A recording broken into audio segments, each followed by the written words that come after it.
We are live. So, guys, welcome back to the channel. My name is Mike. You are watching my aviation channel, and I am so happy today. We've got Cam back, Maverick 114, and I've just got some feedback in the background, so I've just ruined it. 1 second. Let me change this. There we go. So, guys, welcome back. My name is Mike. I've got Cam on the show with me now. And we said we was going to do this, didn't we? So we're back to do the Top Gun Maverick watch along. So welcome, Cam, Maverick 114. How you doing? I am very well, my friend. How are things out in the UK? Really good. And we've actually got some warm weather for once. So I am really happy. Oh, wonderful. All right. Excellent. Glad that we're getting some of our donated heat over to your side of the globe. Definitely. Guys, if you don't know what we're going to do today, we're going to be doing a Top Gun Maverick watch along. We did the original 1986 movie a few months ago. So if you haven't seen that, go and have a look at some of the past videos. And today we're just going to be watching Top Gun Maverick. If you can put it on in the background, you can watch it with us. We're going to commentate. We're just going to we've been lifelong fans, and we're just going to waffle on about Top Gun for a couple of hours. So how's that sound to you, Mav? Sounds good to me. Good. Right. So if you haven't got Top Gun Maverick on DVD or Blu-ray, you can watch it on Netflix, I believe now, and it's free on Netflix, and also it's on Amazon Prime. So if you're struggling to find out how you're going to watch it, we'll give you a couple of minutes, and you can go on to Amazon or to Netflix and go and get it. So have you been doing your homework, Cam? I've been doing my best. I've been extremely busy these past couple of weeks. However, I did watch Top Gun Maverick again on May 13th in celebration of Top Gun Day. So happy belated Top Gun Day, aviators. This is Captain Mike Barnett and Captain Maverick 114 speaking. Ready, coming to you live to watch the live stream of Top Gun Maverick of 2022. We're going to do some commentary. We're going to be doing a whole lot of laughs. We may be crying in the middle of it. Doesn't matter. We'll just see how that goes. But all in all, we're here to have a fantastic time. I'm very excited. And you know what? It's just such an honor to be on your show again. And I am just, oh man, I'm balls to the wall excited. Yeah, same. Like before we go into the film, I just wanted to just say, like when this film come out, I waited so long for this film. We got promised it back in 2019? Was it supposed to be released? It was 2019, my friend. Yeah. Yeah, and we didn't get it till 2021, 22. When did we get 22? Wasn't it? Yeah. So we waited like 2 years, like over 2 years before we got to see it, and yeah, I've waited all my life for this, and that was the most agonizing part of the whole of COVID for me, was getting through to watch Top Gun Maverick. Oh, but it was definitely worth the wait, especially since I had a Top Gun Maverick premiere event going on at one of my local theaters here, and we had a whole bunch of stuff brought in together. We had Top Gun trophies, plaques, model airplanes. We had a flight simulator and virtual reality. We had an ejection seat on display for people to sit in to enjoy the virtual reality experience. It was well worth the wait. Yes, it sucked, but at the same time, it delivered. Yeah, 100%. And I think I've said this before, and I don't mind saying it. Actually, I think it's better than the first movie, and for me to say that, like that movie governed my entire life. So to actually say that Top Gun Maverick was better, for me, it's like I was just so proud of the team, so proud of everybody that made that film. Tom Cruise, he did that film proud. I loved it. I loved the cast. It was such a good movie. So guys, we've give you enough time to get prepared. Shall we go into it, Mav? Let's jump right into it. Full throttle, baby. Mach 10. Okay, here we go. Right, so 5, 4, 3, 2, 1. Let's click play. There we go. Right, we're in. So last time we done this, We tried to play it on the screen for you guys, but we got copyright strike, didn't we? And the video got taken down a few times as we were streaming. So we put it on in the background, but if you want to watch it, you can turn it on. So just so that we're in sync with one another, we're just at the part where Skydance is the Skydance logo is coming, okay, and then it shows Paramount Pictures presents.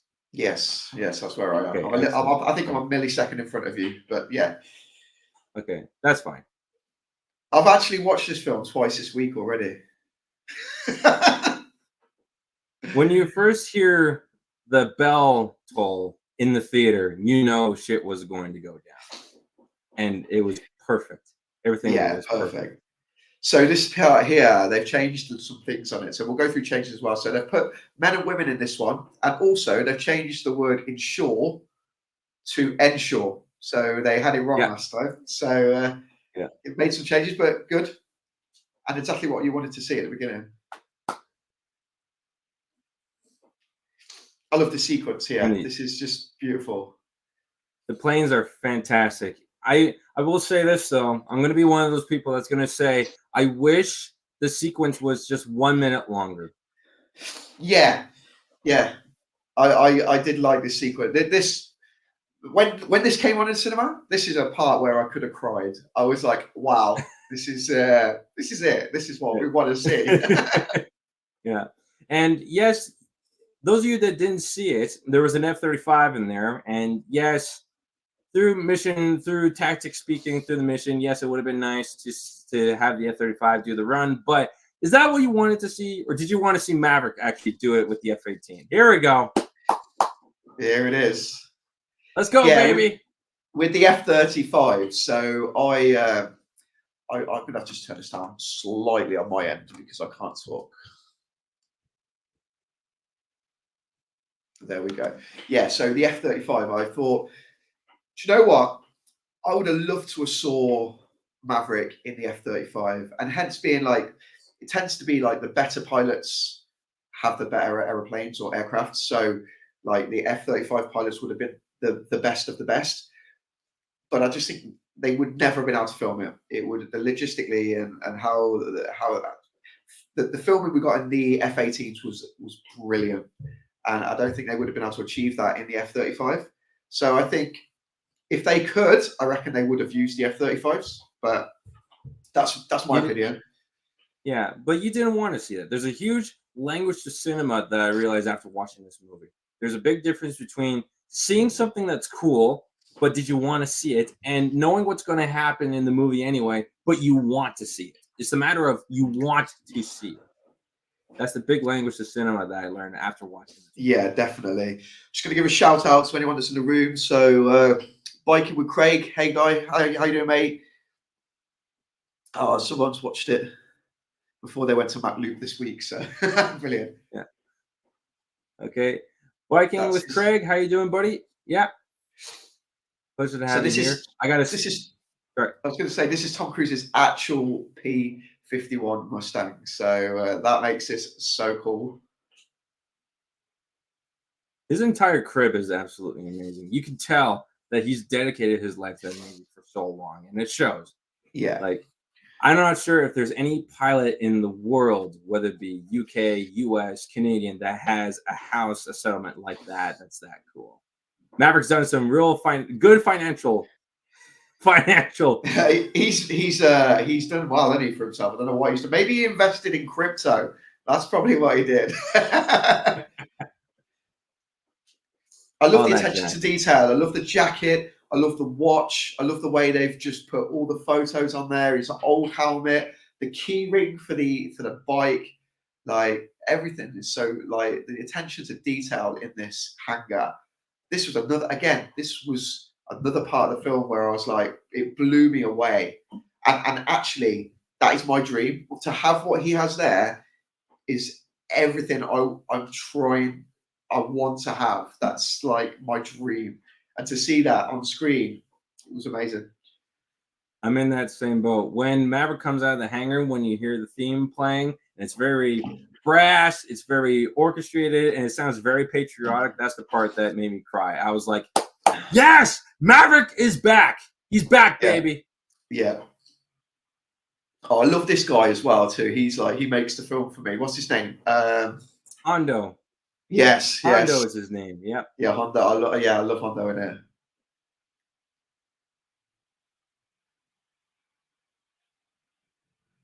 it. Again, I'm not too familiar with the US military. Like I've done my service in the UK, but I don't. The one thing I don't get is how Hondo follows him around. When you get another posting, normally your co-workers are not following you. So I don't know how that works, but still cool. Maybe he's under a special contract. Maybe. Yeah. Also, to those of you who don't know, you can see the Dark Star in Palm Springs in one of the air museums out there. They actually have a full replicated exhibit of the Dark Star in a full paint. You actually have the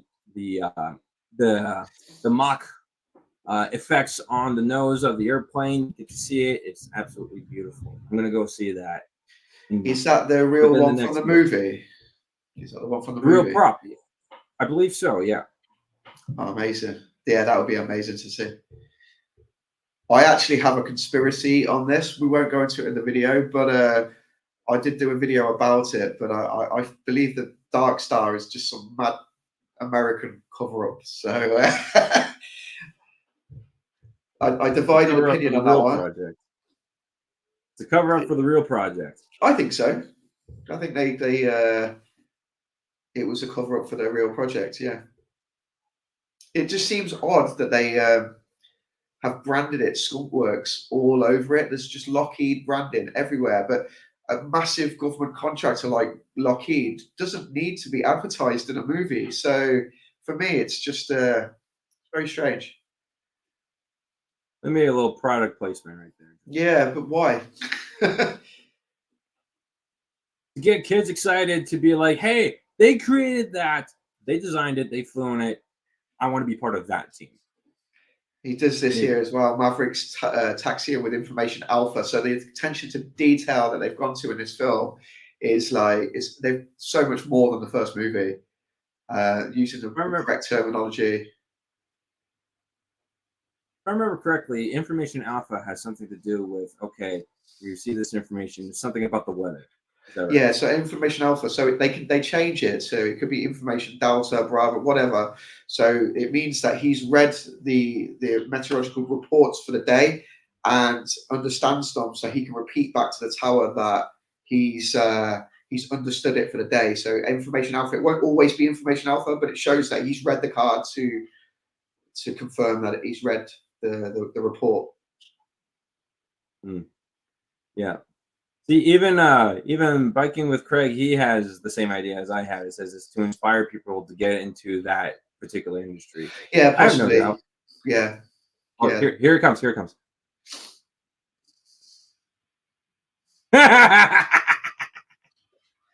And you see the dust all over his face. I didn't pick that up the first time I watched the movie. If you look at his glasses, they were covered in dust. Yeah, yeah.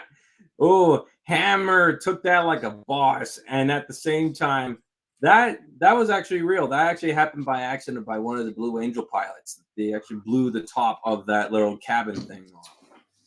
But they decided to keep it. Have you seen the unedited version of that when you see the cameraman and he's got his phone and the phone just like that? He's like, whoa! It must have been amazing to see that film. The power of scramjet is unworldly. I did this. If anyone wants to do this, the challenge, there's a challenge in Microsoft Flight Simulator, and you can take the Dark Star into orbit. It's quite hard actually to do. It's not the easiest process. There's quite a few steps to the whole thing. But if anyone wants to challenge themselves, try it in Microsoft Flight Simulator. There's a Top Gun Maverick add-on that's free of charge for anyone that's got Microsoft Flight Simulator. The cinematography in this sequence is, when you see this in IMAX, you actually feel the power of the scene and the the beauty of the scene, and it's just the part where the sun comes out, or when he's flying over the mountains. To see that in IMAX is it's unbelievable. so cool, isn't it? There's your Lockheed Martin branding again. Yeah, this spot right here. Yeah.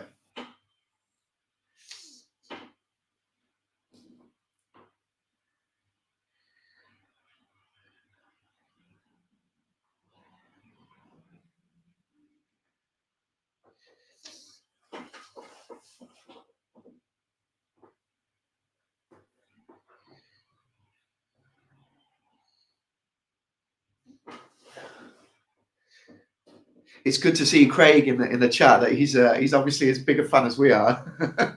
Yeah. Greg, good to have you here, buddy. Yeah, definitely. Yeah. Oh, things are starting to heat up. Uh-oh, things are going to get hot.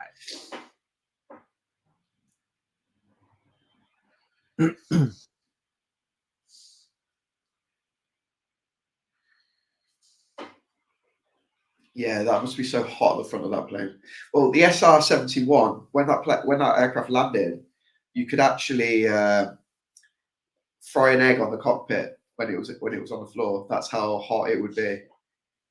I believe it. Did it? Yes. Did it? I mean, I love that bit. Again, again, it's one of those things like he's going to do it, but at the same time you want to see it happen, right? Oh, so there you go. My theory now is that Maverick dies, and the whole movie is just a dream.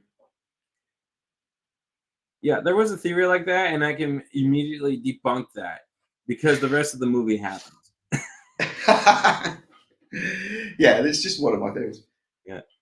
So the other thing was the ejection. So do you think it's like the Aardvark where he ejects in a complete pod, or it's the only way he could survive this? There's no other way. It would have to be in the pod. Also, yeah. B10X. Yes, the loving feeling is back, my friend. The loving feeling is back. Oh, that's Dan. How are you doing, Dan? I haven't spoken to you in ages. Yeah, man, we're watching Maverick today.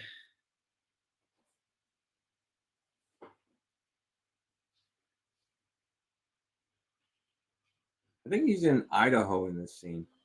Is that where he's supposed to be? I think so. A little wild western town, but it's not true western. It's like midwestern. But that must have been the best ice water that man has ever drank. Yeah.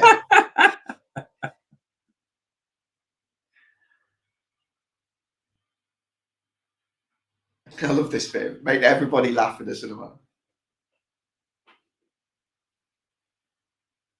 Yeah, man. I love the way people have actually got the movie on and watching it with us. This is so cool. So, guys, thank you for joining it.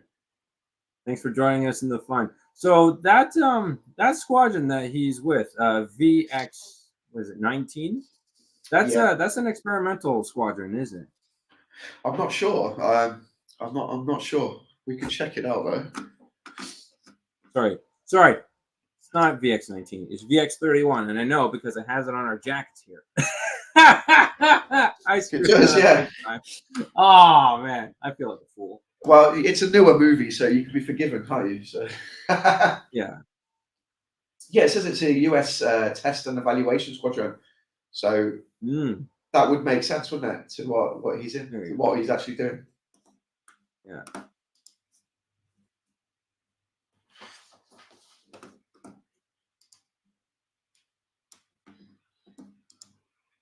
Oh, I've just paused mine.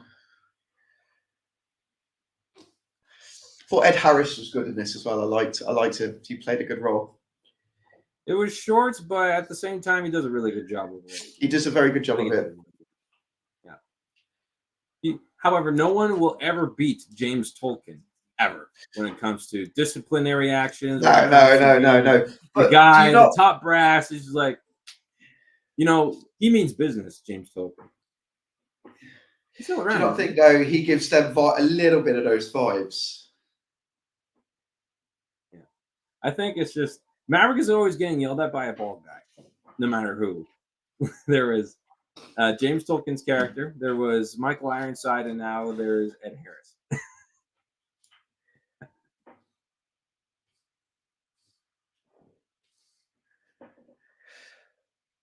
I wondered at the beginning like how they were going to introduce Iceman and what his role would be and what he would do in the film, but I thought it was perfect how the whole Iceman thing, and if they didn't put him in the movie, it would have been such a shame. So I'm so glad that they did, even with his current health situation. Iceman, Val Kilmer was a real trooper. Yeah, It's real tragic what happened to him, and we're going to talk about that later on.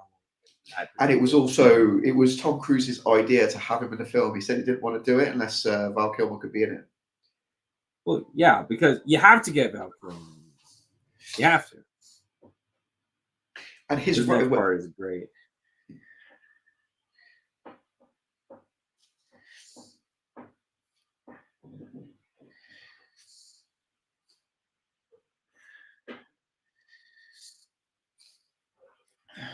So this is not where he would be going for Top Gun, is it? Really, not now. After in the modern days, he'd be going to Fallon, Nevada. That's where. Yeah. So this is where it was filmed originally. Yeah.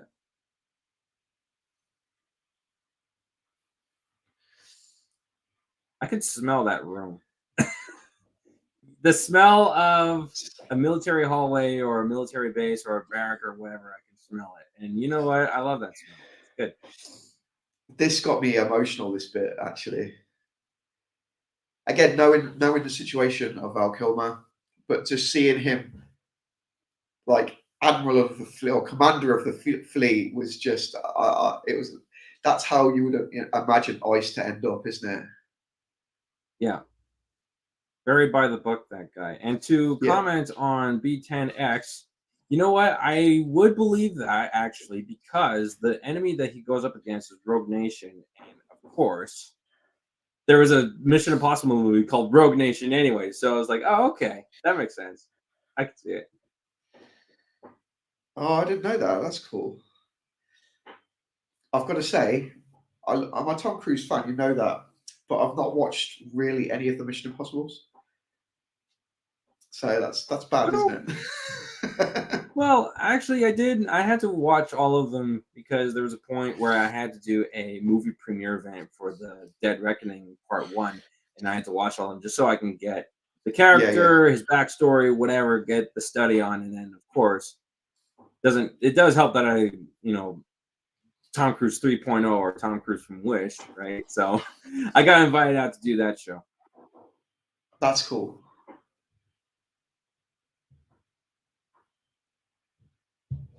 So we're speculating, really. This is another fictional nation, isn't it? But it's more than likely modelled on Iran, with the fact that the US sold Iran the F-14s. That's why they've been so restricted over the years, because they didn't want Iran to get any parts for them. And yet, however, at the same time, everyone was speculating that it also could have been Russia, and the coldest part of Russia, because they had the Su-57s in there. However, I like to think of it as its own individual contractor that I want to think. I have a theory about this. You know those two MiG-28s that left in the first movie after the last dogfight? I want to say that those two MiG-28 pilots are the same guys that flew the two Su-57s after Maverick and Rooster. Right, okay. I'm thinking either somewhere down the line in their career they got gypped, and then this Rogue Nation comes in and says, listen, we understand, we hate the Americans also. That one guy in the F-14, he's a jerk. Come with us. We will train you in the best airplanes in the world, the most dangerous airplanes in the world. and you'll be unstoppable. Which didn't work, but we'll talk about that later. Yeah.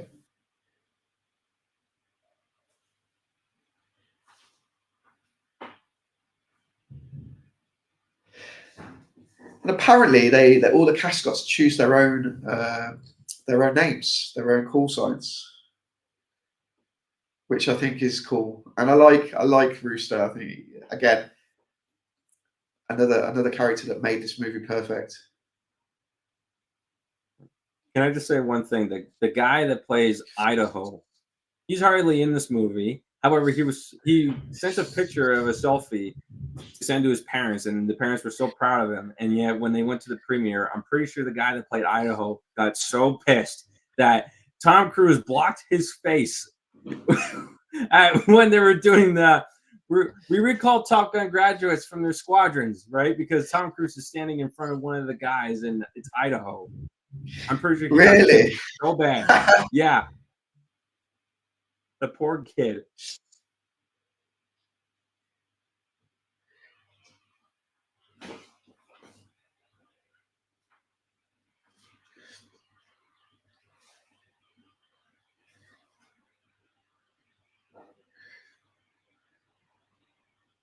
So this bar, I thought this would have been a real bar, but it wasn't. It was actually made for the movie. And I also thought the old boy in the bar, would have been some sort of part of the movie. But as far as I know, he wasn't. Like, I thought he would have been something maybe involved in the first movie. But as far as I'm aware, I looked, I couldn't find anything really about the guy. It's a real shame. Well, it's a really good bar. Real shame that they tore it down because I wanted to go. You know what? I wanted that pool table that they had. I'm sure it's out there somewhere. Someone's got it, haven't they? They must have. I thought there'd be more there'd be more there'd be more props available from this film, but I've been looking, I haven't found any.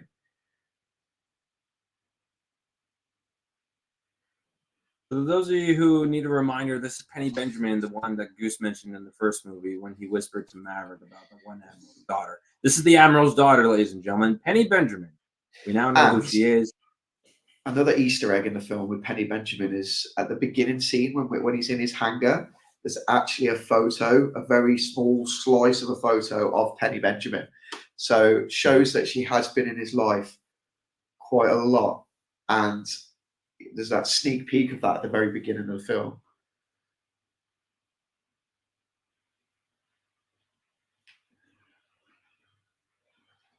I like Penny's character. I think Jennifer Connelly plays as well.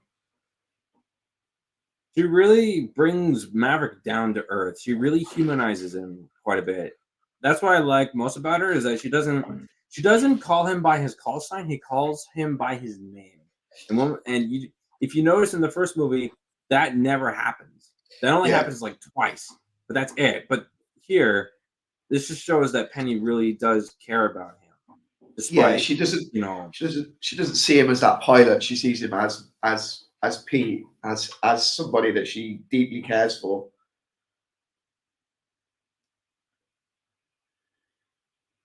Jennifer Connelly, she's gorgeous. She aged really well. Yeah, definitely. Are you 100%, my friend? Who wouldn't be? Oh, without a doubt. So, fun fact: Penny Benjamin. So Jennifer Connelly played the main part in Labyrinth all those years ago. Yes, I love that movie. I think it's such an amazing film, and I didn't realize either. It was only after I watched it, I realized that it was her in it. I was like, wow. So she's been around for a while. Yeah. That dude that was in the background, that was one of the technical advisors for the movie. Oh, was he? Yeah, I forget his name though right now, but he was in a couple of interviews and. Ringing the bell's a real thing. We even do that in the UK. So if you're in the mess and you ring that bell, that means you got to buy a drink for everybody. Yeah. Oh, I hope one day I never have to do that. screw up so bad that because military guys, they can drink. They can Yeah, drink. 100%. Yeah, they can drink. Oh boy. Hangman is a guy that you just love to hate. His stupid, smug smile. You want to punch it in the face so bad. If he's But not he does in a really Top good Gun, job. if he's not in Top Gun 3, I will be annoyed. I love his character. I think he's wicked. Like he's again one of my top characters in the movie.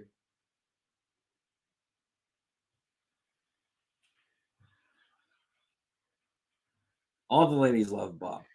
Bob. And they give Bob like the puppy energy. It's like, oh my god, I love Bob so he's so cute. Oh, he's got the little glasses. He's the baby in the back. He's the baby on board. Will Bob be back? Is the question. Will they bring Bob back? That's a good question.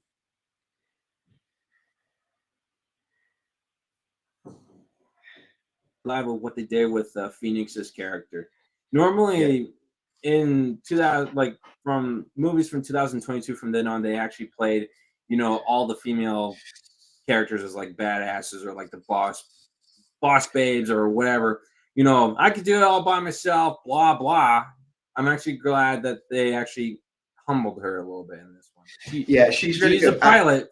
Yeah, she's a pilot, but she's not a female pilot. She's just a pilot that's a female. She's actually a pilot in real life as well.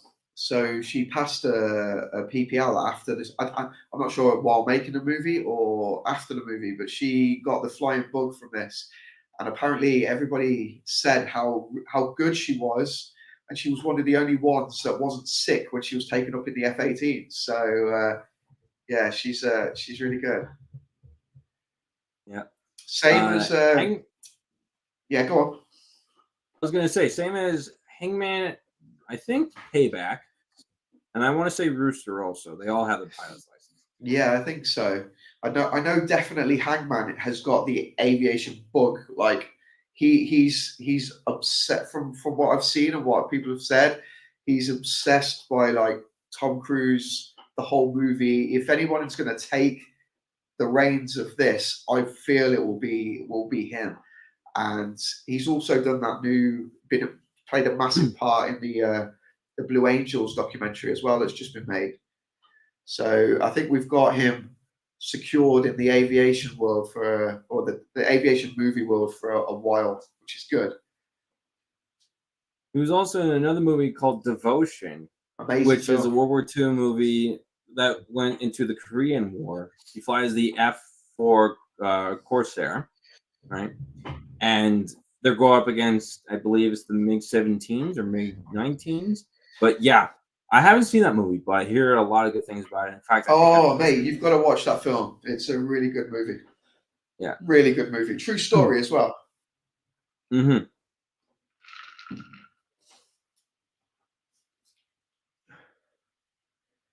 I was a little bit nervous about Miles Teller, I'm not going to lie.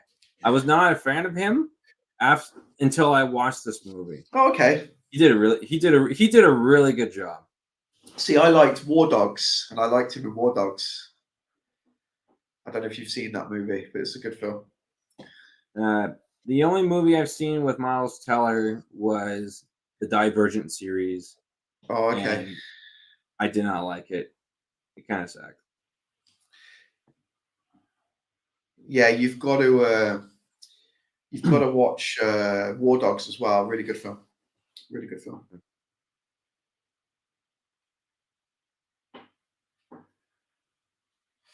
Did they film some of the Top Gun in Coventry, England? Did they what? I'm looking at B10X's comment. He asked, did they film some of Top Gun in Coventry, England? Coventry. So Coventry's where I'm from. So same with Dan. He's from Coventry as well. I don't know, Dan, but if they did, I'd love to know, and I will go and do some filming on the locations where they did. So that was something we could check, but I'm not sure, mate. I haven't heard this. I think we've missed a bit where Hangman puts the jukebox on, haven't we? So He that did. He plugged in 1980. He plugged in 86, which is a callback to the first one because it was released in 86. And yeah, he did a double burn to Rooster. He did yeah, Slow Ride, and he roasted Rooster, about the fact that he's slow. yeah, And he plays it too much by the book to the fact that it actually causes Rooster to fail because he's too much by the book. yeah. So that's a good Easter. That's a good Easter egg. That is. There's our jacket. Look. So Cam and me are both rocking the Top Gun sequel Maverick jackets. There we go. This is the closest I have to the full-on replicated thing from the movie. Is this jacket? Like, Yeah, this is I think. to those of you that would like a Top Gun jacket. You do not go to any of these replicated places. No, what you want is to get yourself, go to eBay, find yourself, type in CMU or is it CWU 36 flight jacket. You'll find out the chest size that you want and then get the patches, right? Do whatever you need to do to get those applied on, and then boom, you're now Captain Pete Mitchell. Yeah, never buy the replica stuff because it's rubbish. Like even with the flight suits and stuff, when you get the replica flight suits, they just don't look the same. This bit made me cry. This is another bit that's like so special. The fact that you see him there and there he is. Like it's mad. I love this bit. He's a little And you bit can of a see lost that. dog.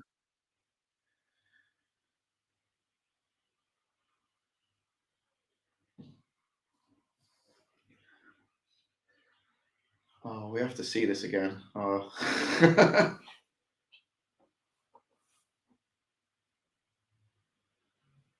Maverick here, I like to think of him as a little bit of a lost dog. Yeah, He's I out think so. there. Yeah, you can see the expression on his face, like he wants to have a good relationship with Rooster, but at the same time, he knows or feels that he can't, and feelings can lie, but he doesn't know that, right? It's just a thing of so much stuff has happened, too much stuff has happened that I cannot resonate with. And the fact that like he's never had his own family, and like he didn't have a family really before his parents were both passed away before he joined the navy, and then the only person he really had was Goose, and you can see that he really sees Goose's son like his own son, really, doesn't he? And that's what. There's bits in this film that make me quite emotional. Obviously, some bits that I relate to, like my older lads, and seeing this, it's like, yeah, I get a bit emotional because it definitely touches a nerve.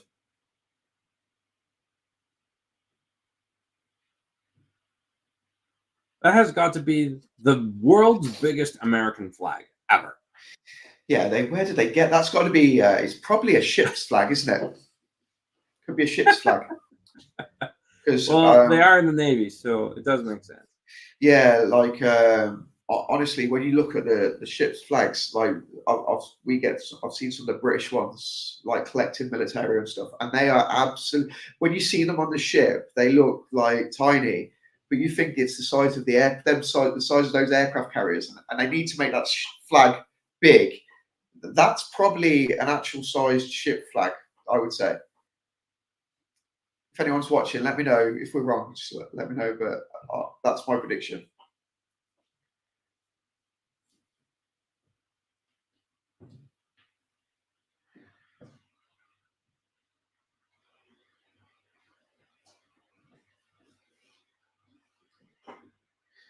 The guy that plays Warlock, he said the name Maverick like a thunder. It sounds like thunder when he says the name Maverick in that. So it's unbelievable.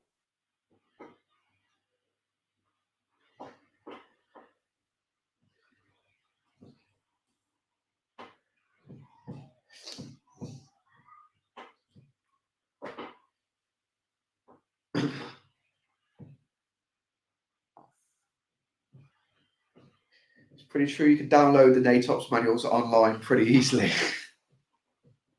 Those have got to be what, 700, maybe 900 pages long.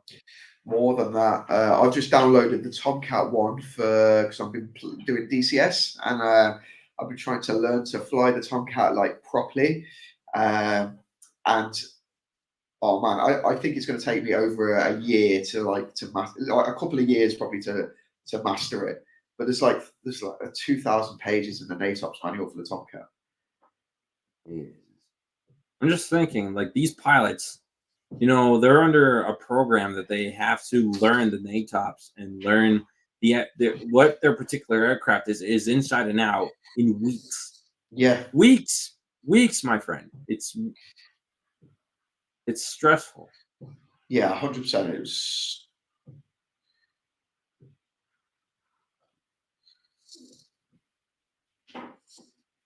I love this bit.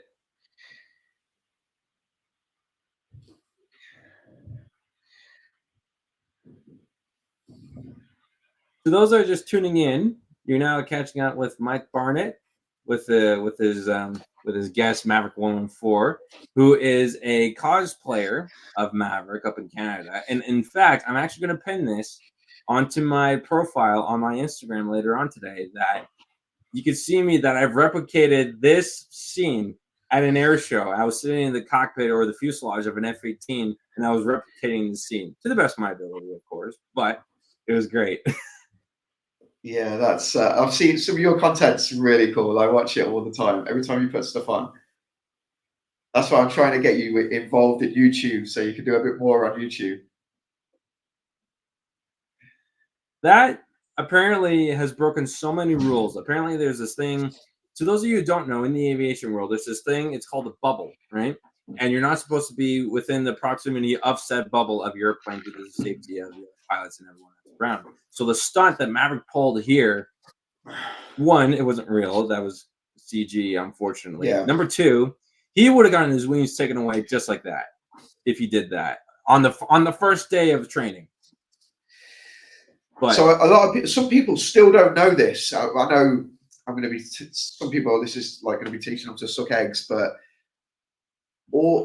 majority of this film, okay, there is CGI, but all the sequences you see with the pilots in the planes, they're actually flying a real F-18.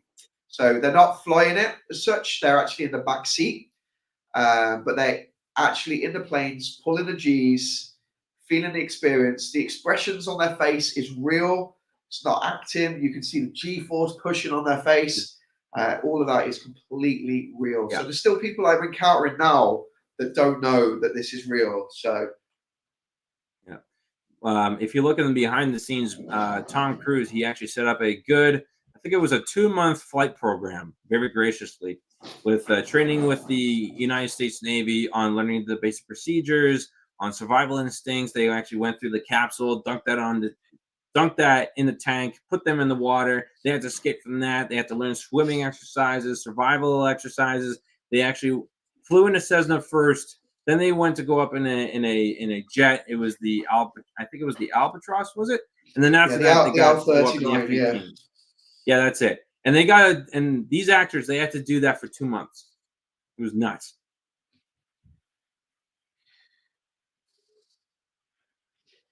Yeah, I love. Do you know what I love about Hangman's character? That he's an amalgamation between Iceman and Maverick.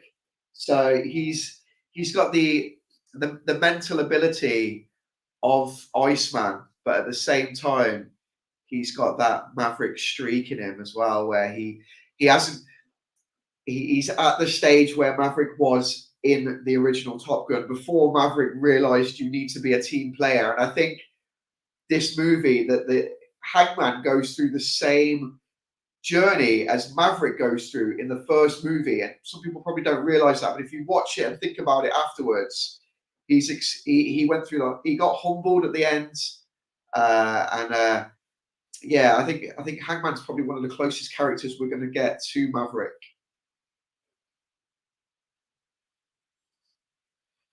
I would not want to do doing push-ups.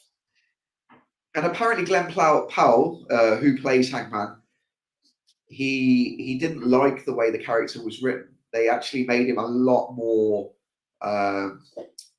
what's the word, bombastic, or as what's the word that made him worse than Cocky. he actually, yeah, worse than he was in this, and he played it down.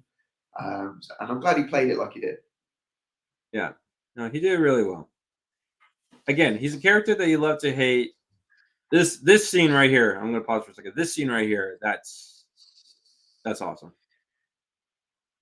Again, this scene is probably is CGI'd, but they were still in the planes. They just wouldn't have been together that close when they were when it was being filmed. But they're even looking in the correct direction that it would be. Like the attention to detail here is mad.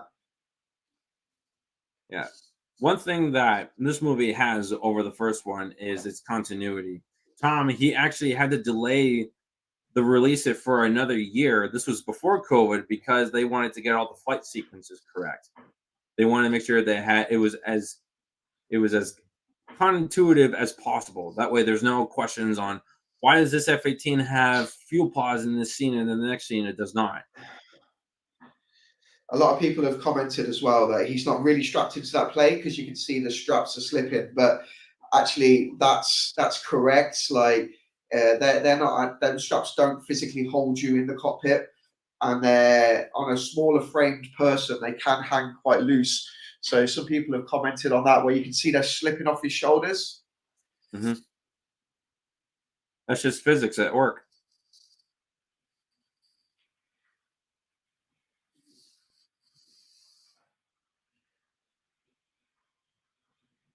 Go see Hondo about your push-ups.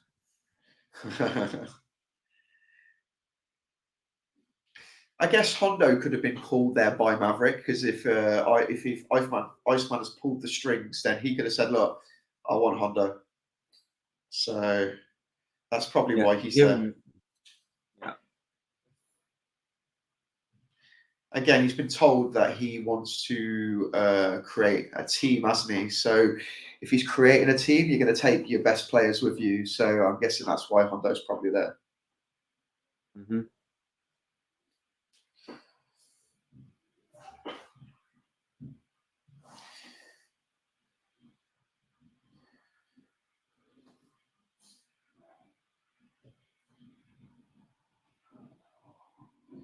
So one thing that I actually like about this is that in the first movie, of course, Yeah, Maverick, he's on the deck of the aircraft carrier. He throws the dog tags over the balcony, right?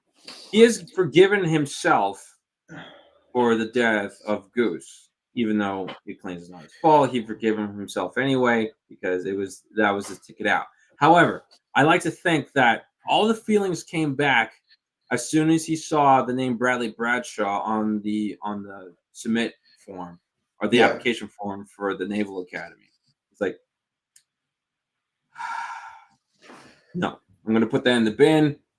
He's not coming in. That's it. No ifs, ands, or buts. And they actually explain it later on why he did that. It's not just a thing that comes up like you see in a lot of movies where you have flashbacks. It's like, oh, it's my fault. It was all my fault. It's like, no, he forgave himself for that. He got over that. Now he's doing this for a different reason. yeah. That's what I liked about it. Yeah, it's like again going back to he really cares for him, and he knows that he's got no pet. Well, the other thing what connects Rooster and Maverick together is Rooster is exactly the same as Maverick when he joined the Navy. So Maverick lost both of his parents, and Rooster is exactly the same. So he knows how he feels. He knows he can relate to him. He's got no parents, and he feels the fact that Goose. It must go through the characters more in if Goose would be still here if it wasn't for that crash. So he's going to feel responsible for him. Anybody would. So Hangman shares Maverick's attitude, but Rooster shares Maverick's backstory. So sorry, do you know how much this photograph caused issues with the Wolfman incident? Have you heard about that? how he had the cowboy hat on, and except they don't really allow that in the Navy, but No, the fact that so Wolfman was never consulted about being him in this movie and was never paid a penny, but yet they used the photo with him in, and there was a close up of his face. is that what that was? I remember something I heard about Barry Tubb, the actor that does Wolfman, that he sued Paramount. Yeah, I don't know if he got any money out of it or not, but he sued them for using his likeness in the movie. Yeah. You thought they'd have chucked him 50 quid or something, wouldn't you? Just to have his picture in it. Well, if that were the case, you would think that, Rick Rossovich and the guy that played Hollywood, the guy that played Sundown, would also hunt him down for that. But I imagine, yeah. And also, there's we talked about the C.J. Heatley book. So there's still a couple of C.J. Heatley pictures that made it into the movie throughout. The bit where Maverick walks in and he sees Amelia. The thing that I was most nervous was, is Amelia Maverick's daughter? And it wasn't. And I was so happy, because I guarantee you, if they did that, that would have damaged Maverick's character by a whole ton, actually. Yeah. So I'm glad that I know it sounds harsh, but I'm glad that Amelia is not Maverick's kid. Yeah, because he's not abandoned that kid, which I think is good. And this is real. So this scene here, and you can see there's a bit where Maverick actually slips. It's here. There you go. You see him. He slips. He falls, but they still stay in character. And Penny actually asks him if he's okay. There, and that's her breaking character, but them staying in character at the same time. Yeah.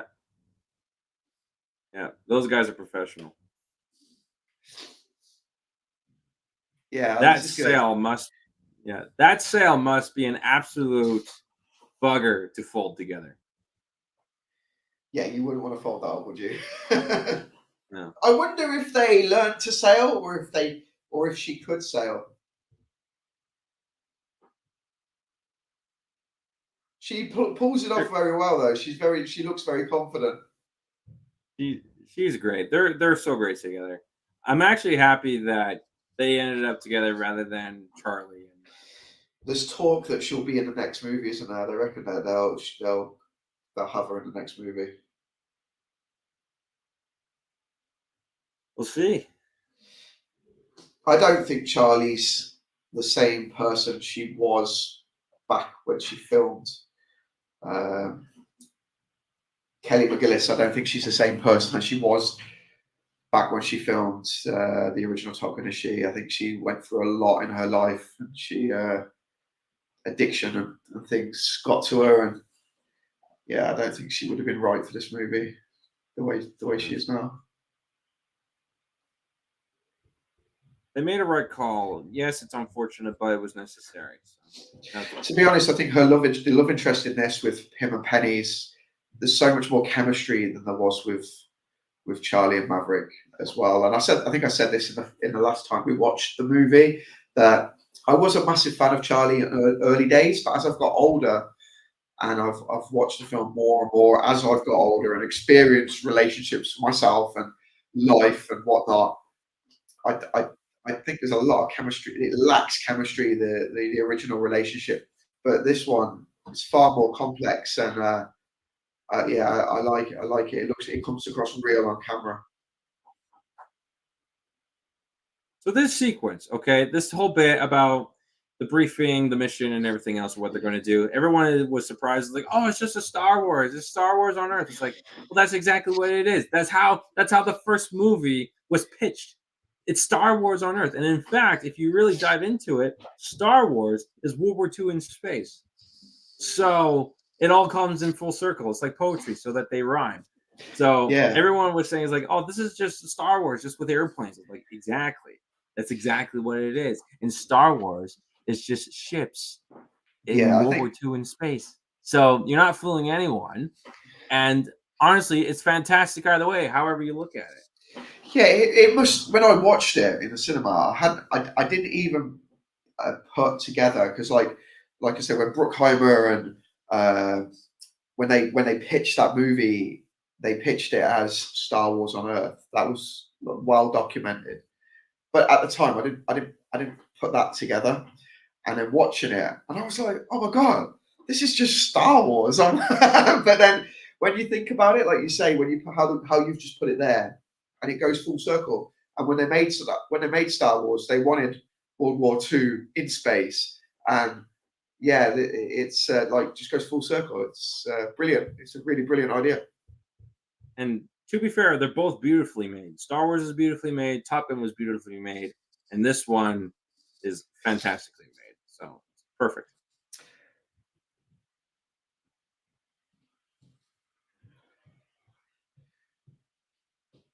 This is the first time you ever see Maverick actually be like a real instructor here. Yeah. It's like, yeah, he doesn't care what the reasoning is. He only cares about the objective and how they failed. And like, listen, get your ass in gear.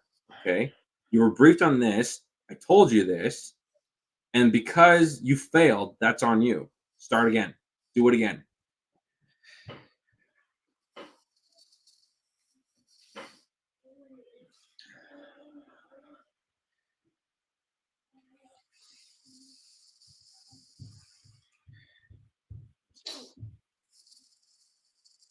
I love Maverick's character in this film. It's just like everything that you want from like your heroes in life, and like your sportsmen, like Formula One drivers or boxers. You've got that legend, and you want him just to go in there for 2 minutes and just show the new kid how it's done. And this is how it is with this film.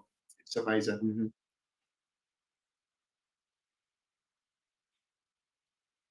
Well, it's because it's a life and death scenario. You have to have the best people on your team out there on the front, right? You can't afford slackers.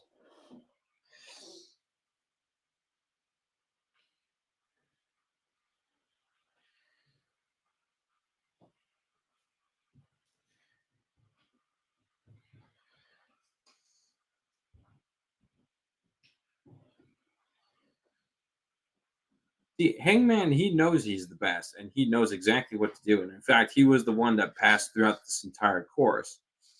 However, the attitude problem was, okay, you're doing this by yourself. You can't do that. And that's exactly, like I said, like that's exactly where Maverick was at that age in his life.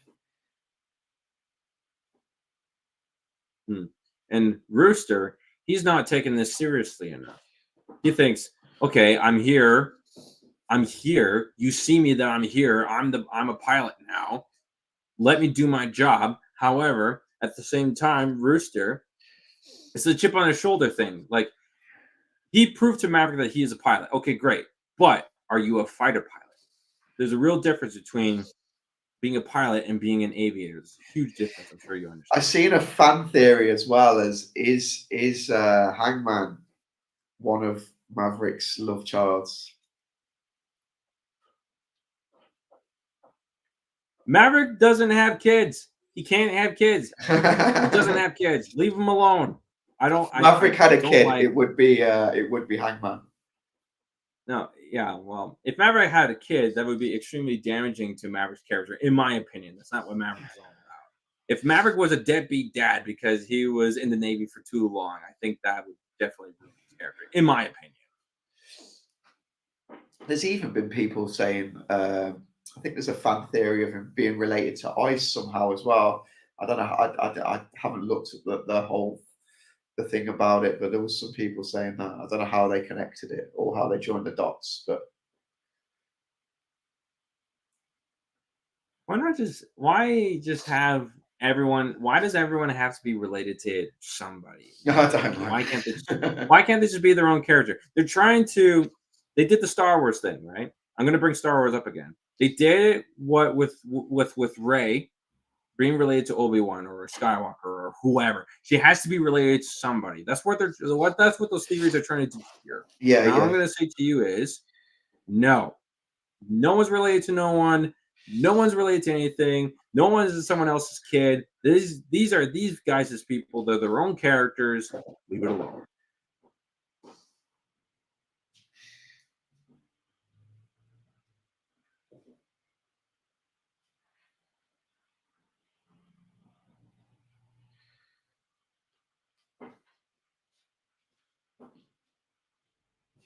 Two things I need to mention. Number one, it's hard to see Maverick with a cell phone. When I first saw it in the theater, it was hard to see Maverick with a cell phone. And number two, this whole bit right here, of course, everyone is going to be watching it. Everyone remembers seeing it for the first time. It's very powerful. Val Kilmer does such a great job in this. Tom Cruise, he did fantastic. It's just everything about this is just perfect. So if people don't know, this wasn't his voice at all. So they used AI to make this scene, and he mimed to it. At first, I thought he'd said something, and then they'd put the AI over. But I looked into it, and he just mimed it. There was no voice at all. And they helped his son's. Apparently, his son's voice was captured along with old clips from movies to make the AI voice that you hear in a short while.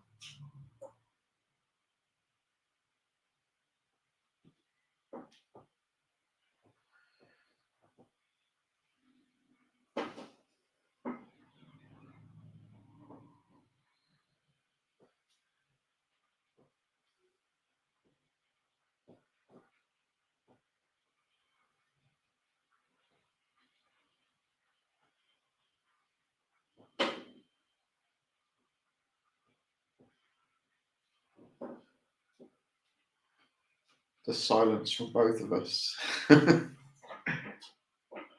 Well, it's the thing is, if you feel like if you talk through the scene, you're doing the scene a huge disservice, so it kind of ruins the moment. It's fine. The scene is just so good that you just have to just sit here and just enjoy it.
Yeah, that's just secures for me like how important he is to him. He sees him just like a son. There's no comparison. In his mind, that's his son. He's the only family that he has, truly, that he has. He feels that if Yeah. Rooster goes, then what else is there? He'll truly be Yeah, 100%. alone. He'll truly be alone in this world. Yes, he has Penny. Yes, he has Ice, but who knows how long that's going to last. But it's the No feeling of spoilers being given alone. away here. Yeah, it's the feeling of being alone that's got to be the worst thing.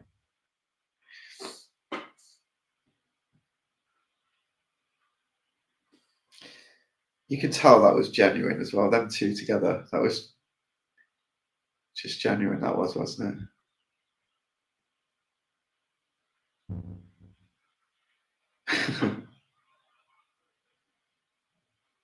It's the kind of relationship that is too strong to break. You know, there's two guys, military friendships. I think I actually have a couple of buddies that they will agree with me on this, that they're too strong to break because they've been through the same crap. They've been through the same training, the same mission, the same psychological things that they understand each other. No one else can.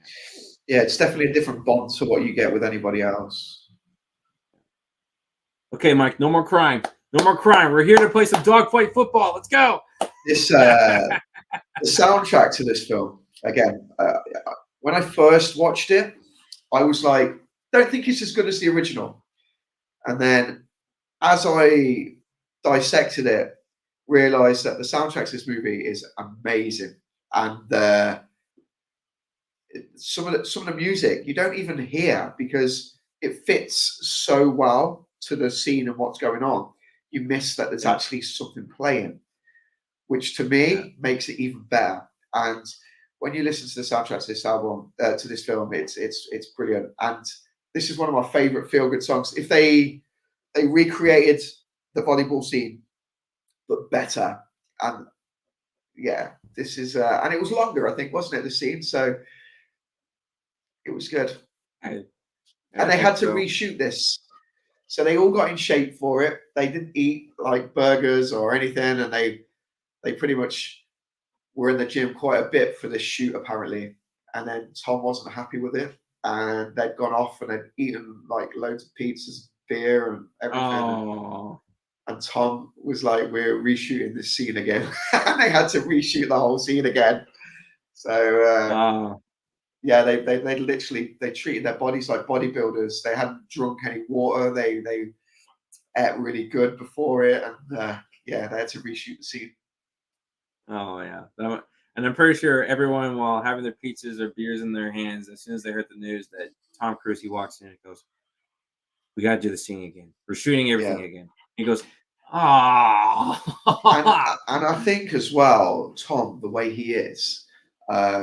So when I saw him, I saw he was filming Mission Impossible in the UK, and he was staying at Duxford for a few weeks while he was filming.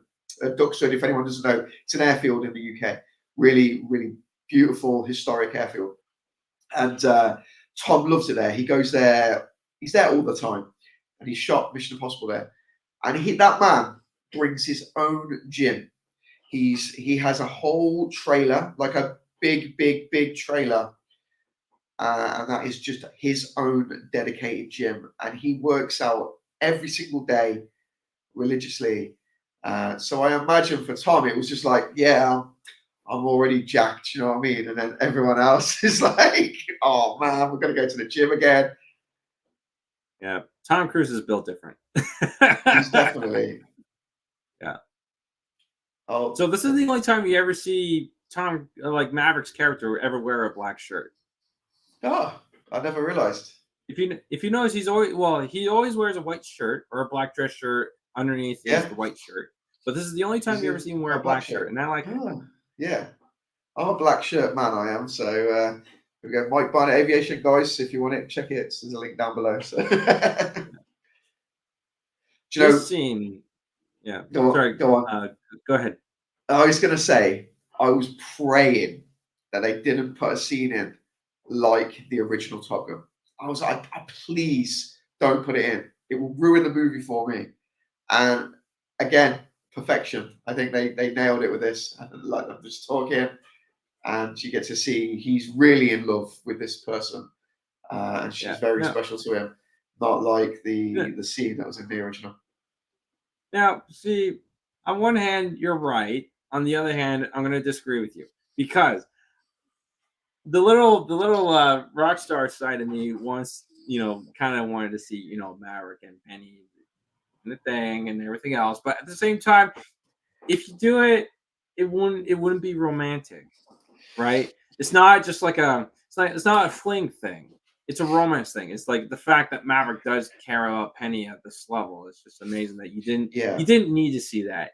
Yes, it would have been funny. It would have been great to see, with the blue silhouette, everything else being all hot and bothered, but at the same time, it would not have been appropriate. So yeah. I I think that understand it.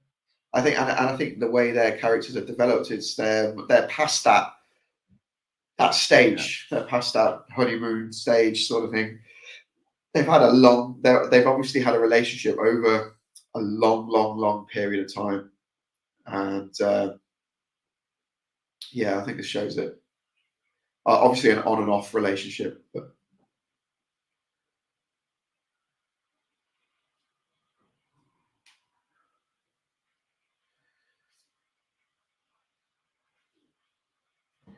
Imagine having to make a decision like that. Is that I don't know. you're doing something that one character will deem as bad, right, or selfish or whatever, but at the same time, you made a promise, and I gotta tell you, anyone out there that makes a promise, your word is your order.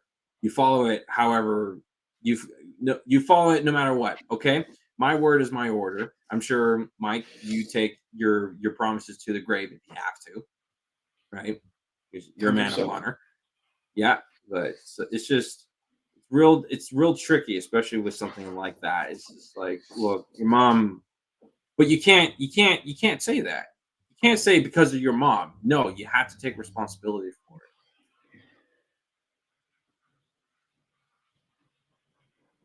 57 years old, and yet they still act like they're 17. I love this bit. It's wicked the way Yeah, they do it, and it just shows how clued up her daughter is and how switched on she really is. yeah.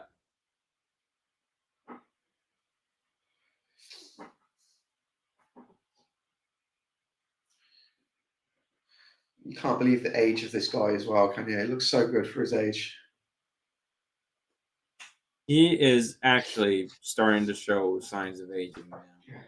I think when I saw Dead Reckoning, there was a shot when he's on the kayak. I thought that was Tom Cruise that dropped down there with the jacket there for a second.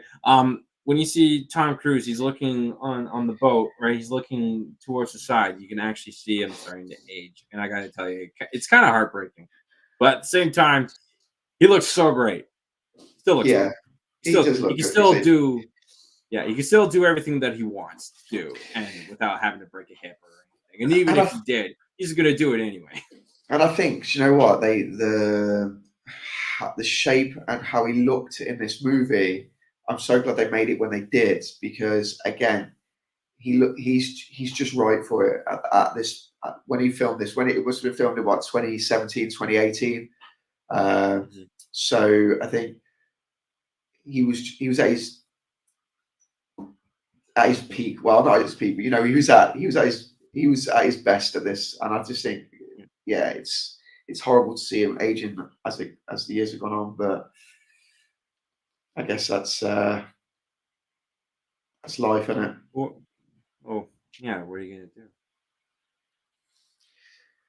I've seen a lot of not Navy pilots say that this is they would never get anything like this. I've never seen anything like this in the military where they display it on a virtual screen. I'm sure it will happen in the near future, but this is pure movie magic for this.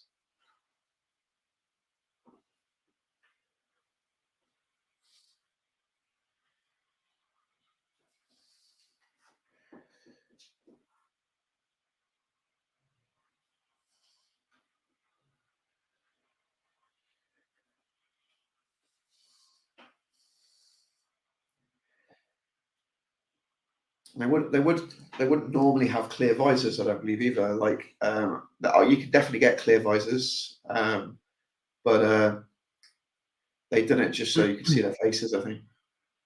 Right. Well, they have to do it to show that the actual characters and the actual actors are in the Yeah, cockpit, right? yeah, Normally, they would have like a specific sort of tint, or they would be completely black because they have to work like sunglasses. Because when you're flying at 10,000 feet, the sun gets a lot brighter when you're at 10,000 feet, and it does yeah, get yeah. extremely hot. So, but I think it's actually really good that they did use those visors to actually show, okay, these guys, they're going through it. They're going through the G's. They're pulling their weight, and it's unbelievable. I got a job lot of those visors, exactly the same ones, because my plan was to try and get them signed at some point by the characters. So I've got about 6 or 8 of those clear visors, and I want to get them framed and signed. So watch this space. That's the great thing about living in the UK, isn't it? Because it's such a scenic country, everybody wants to go there, and all the actors, they get to do the things. Nobody comes to Canada. That's the one thing I do not like about this country, is that no one comes here. I don't know why. Canada looks beautiful. Like I've never been, but I would. It's definitely on my list. The sheer brutality of this scene, of the anticipation, the timing, the fact that they're late, the fact there's another bogey coming in that's going to take them out, the fact that they have to get their timing right in order for the pop-up, the fact that they have to pull the exact maneuver in order to get down to the target properly without being detected, the fact that they have to lock on the target in like, you only have about like 10-15 seconds before you have to go and pull up again. Everything is at stake here, and if you have to really put yourself in that scenario and be like, shit. These pilots, they have to pull this. These pilots, they have to pull this stuff every single day. They have to be sure they're at their peak. 1 millisecond off on everything, the whole mission is a miss. They've had it. That's it. Mission failed. They're done. See, this is. I think you see it in this as well. But the G-force on her face, and look there, you can see that's real G's being pulled. That is like literally how it would be. Oh yeah, it's brutal.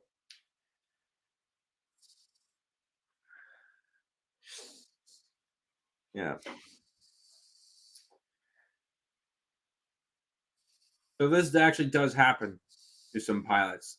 They go through G-lock. G-lock. What's great about the F-18 is that it'll actually take control of itself for about a good 10 to 15 seconds before the pilot has to wake up again. And 10, 15 seconds is all you have.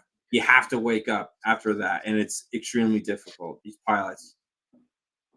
Yeah, like all the newer aircrafts now, it's all built into them that they've got auto pull-up. So the F-35, I think the Viper has it now. The F-16, I think, as well.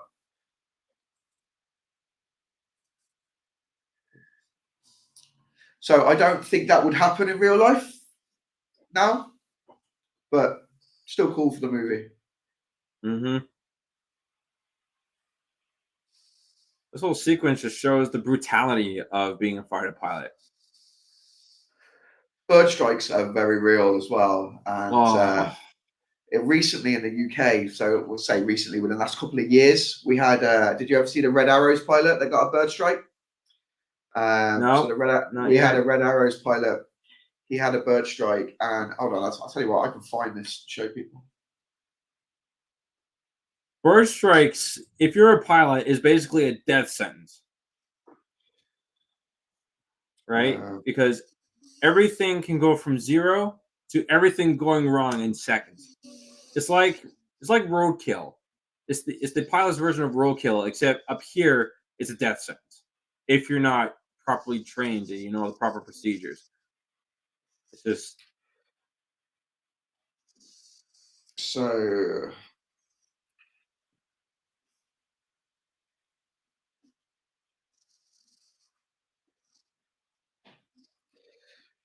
Jesus.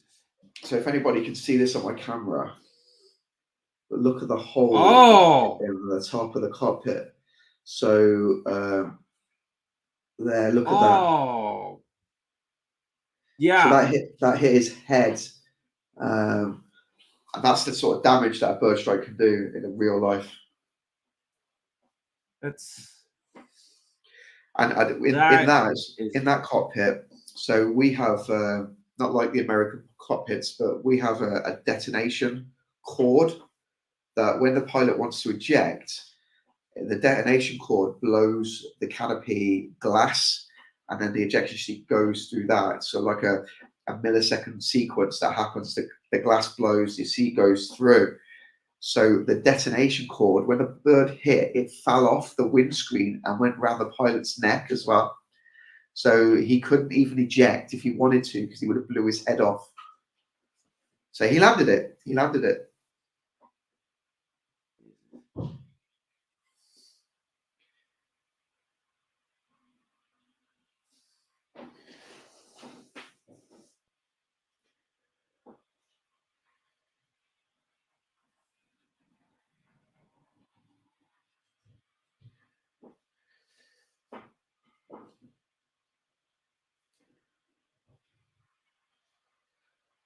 That statement is a total ball kicker.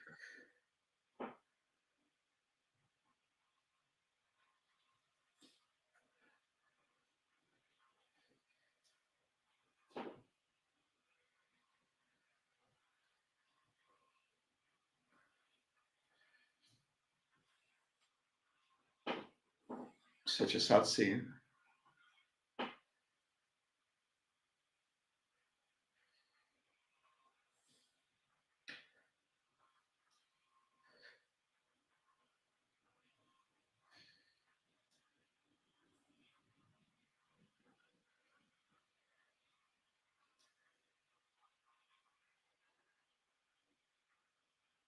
This man is holding it back so hard.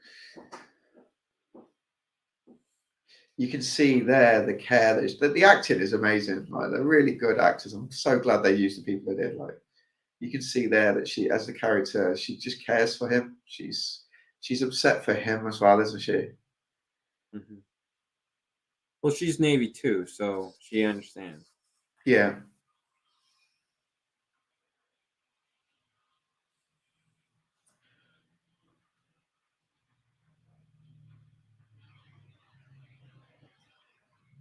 This is the part right here where I really do not like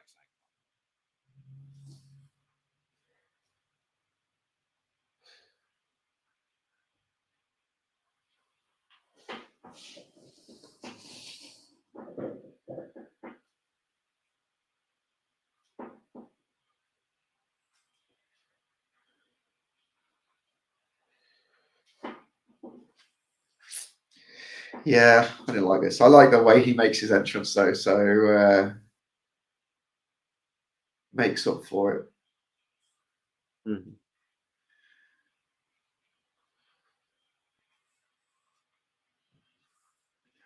You gotta really feel bad for Maverick here. Like, he just lost his best friend.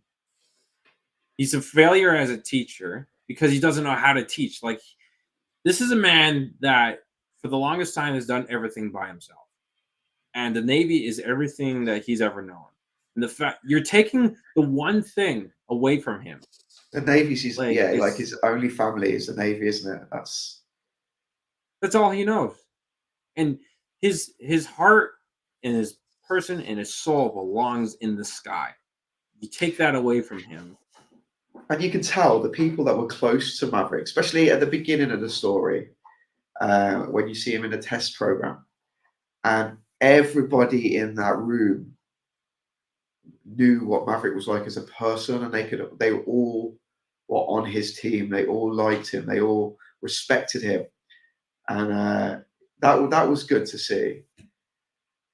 It's that hierarchy thing, and you see that in the military as well. You get a lot of people that just think they're better than you, and just because of rank, and that's literally what it is. He's not the same rank as them, but he's far more capable than any of them people in that room. And now here's Cyclone trying to make it as safe as possible. And that's not what it's about. You don't have time to be safe up there. Because if your mission has to deal with safety rather than getting the job done, you've already failed.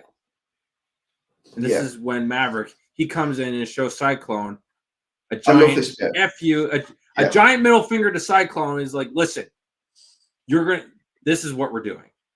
This bit is I love it. I love this bit. Even the way they get to the edge of their seat, it made you in the cinema. You're like, get to the edge of your seat. Yeah. All right, come on, Mav. Come on, Mav. You can do it. Let's go.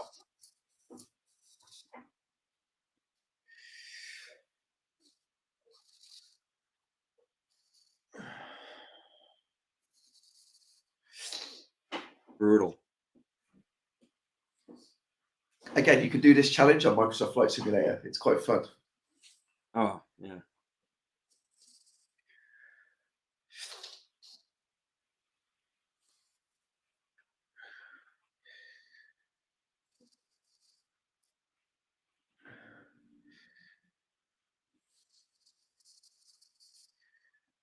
Cam, you have the new helmet, don't you?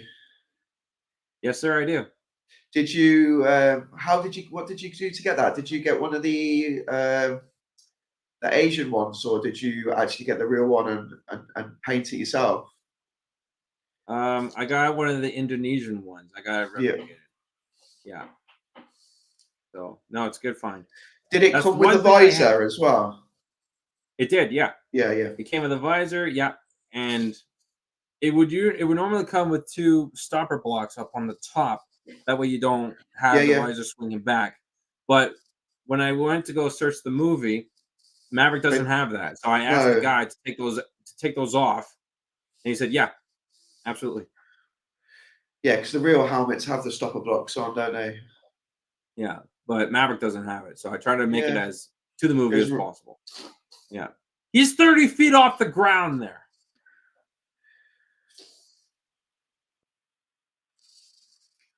30 feet and going 800 kilometers an hour or 800 miles an hour. And he's doing that. He only did that once. I wonder why they didn't put them stopper blocks on. I wonder if it's because it just interfered with the pattern on the helmet. I would say, yeah, because those were vinyl strips that he pulled on. All right, come on, man. Bombs away. Now you can see the real G on his face here, which is again testament to the filming of this. Look at it. Yeah.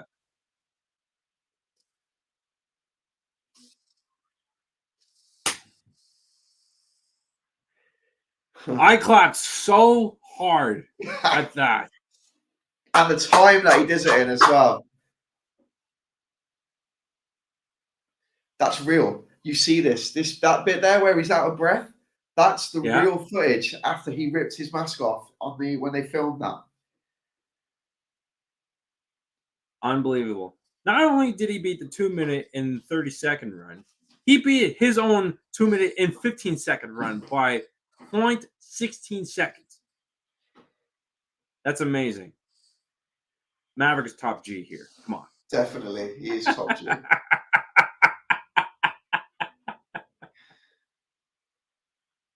I bet the wings on that F-18 are bent now. After that. That plane is done. That plane They'll be is like pointing up like this. It will never fly like ever again. I do not want to be the mechanic that had to inspect that plane and fix it that day. I do not want to be that guy. Yeah, that's definitely exceeded its like airframe life now, hasn't it? It's gone. Yeah, it's done. That's going to the Ukraine. That's being sent to the Ukraine, that is. Not if the Canadians get it first. Yeah, that's it. Yeah.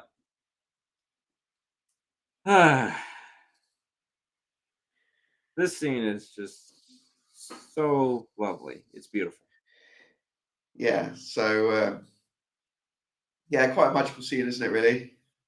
He's like, this is Maverick accepting his fate, isn't it? This is Maverick saying, I might not come back from this, or I'm not coming back from this.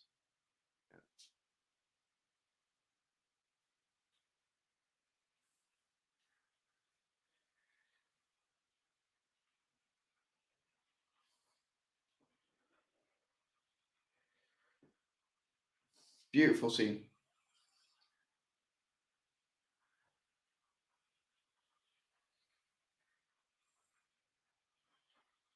I want these guys to stay together. I want Pete and Penny to be together. If they're not together in the third movie, I'd be pissed. I Like, think they're going to be. I think there's a lot. I read something that they definitely. Well, they don't. They want. They're planning to bring her back. I hope so. I think it's just take. I think Maverick's character is just. It's going to keep him. I think. I speculate that Maverick will get killed in the last in number 3. Don't say that. Don't say that. And Don't put that in the universe. I think it will be like the perfect ending for his character. Oh, you never know. Tom Cruise will probably say, "I want to do Maverick 5, 6, 7, 8, and 9." So you just don't know until he's 80. So Oh, potentially, he'll look at he'll look at only Sly. yeah. Well, he'll only do it if the story is right, right? Because Top Gun is a very specific niche, and I think all of us know that it cannot be as big as Mission Impossible. It cannot be as big as Fast and Furious. It cannot be as big as Star Wars. It's its own special movie. And I think if they're going to do a third one, I would rather see a prequel rather than see Maverick back, because I I, think if Maverick's back in the third one, I think it would do him a huge service after this one. but I feel like a third movie could completely just, if he was in it, he could pass the flag and the baton on to Rooster and Hangman, and then exit the film. That's how exit the franchise. That's how I think they should do it if they do that, and then continue the franchise with Rooster and Hangman. I think that would be. I'd be happy with that. But If they will definitely, continue, yeah. Sorry, they go ahead. yeah they can't. I don't think they can do a prequel with Tom Cruise anyway. So the prequel is going to be. Somebody else is going to play the role of Duke Mitchell, aren't they? But I'd love to see a prequel. I really would love to see a prequel. If they are to continue a franchise, I want to see it as an Amazon or like a Paramount Plus series, like a TV series, not a movie. That could work. No, yeah.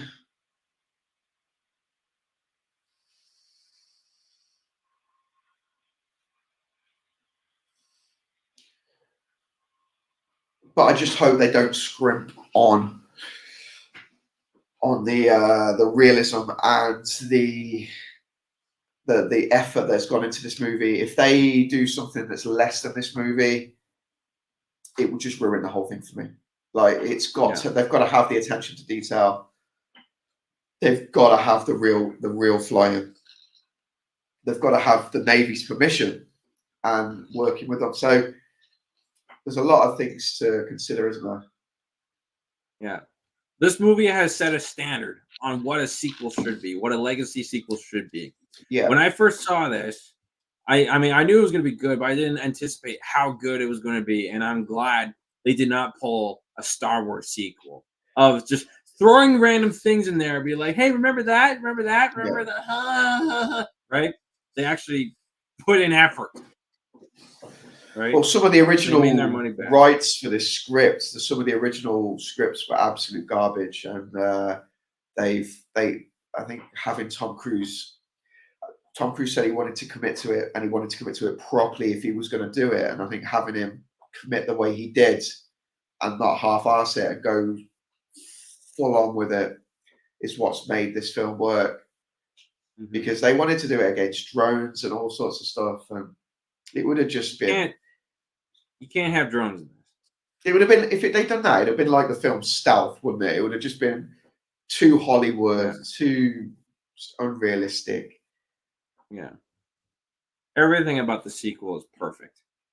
That goes without saying, obviously. But everything about this sequel, how it's planned, how it's written, the screenplay is, the acting, the character development is just perfect compared to a lot of other franchises. This is how you do it. Yeah, I don't ever find like we've praised this a lot watching this, and I don't think I've ever praised a sequel as much as this. I don't think I've enjoyed a sequel as much as I have this. Again, I'm gonna state this again. I knew it was gonna be good. I did not anticipate how good it was going to be. That's the real thing. Yeah.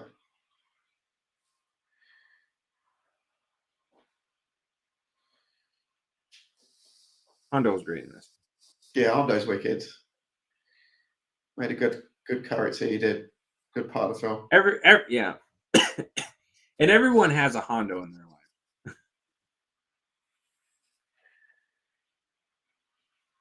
This is an orchestrated version of Danger Zone. If you pay attention, Is it? The Danger Zone. Oh, Yeah, God, if you pay attention. yeah. It's very similar. Yeah.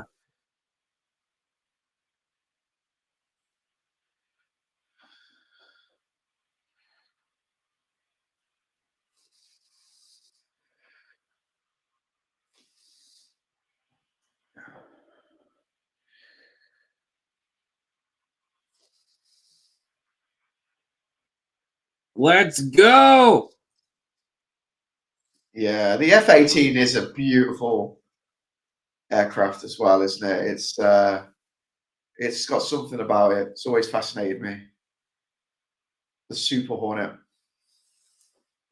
The Super Hornet is great. Us Canadians, we only have the F-18C and the F-18D up here, or the B.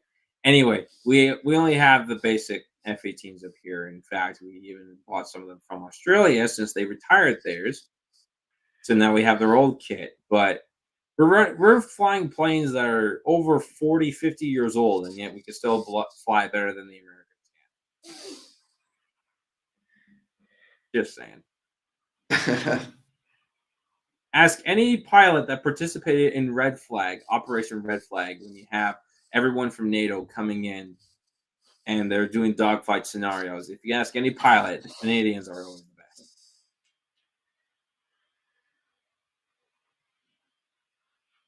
I love how they included the E2 Hawkeye in this.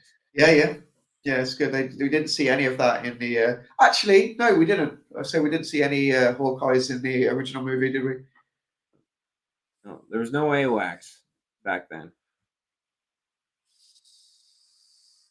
All the pilots, when they were watching this bit, they were so happy that they got all the terminology right.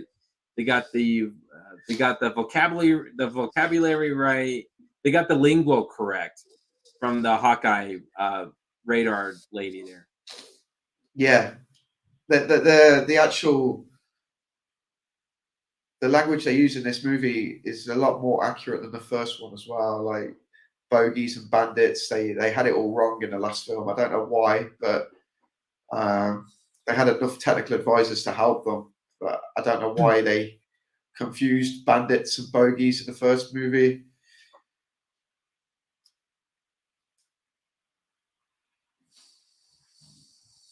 Definitely sponsored by IWC in this movie.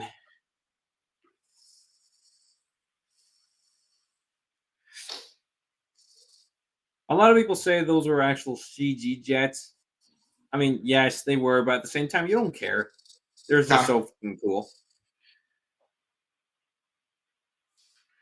So one of the things about me saying this is Iran, this is one of the reasons why it's not Iran, because Iran doesn't have any snowy mountains coming off the sea, apparently. Yeah.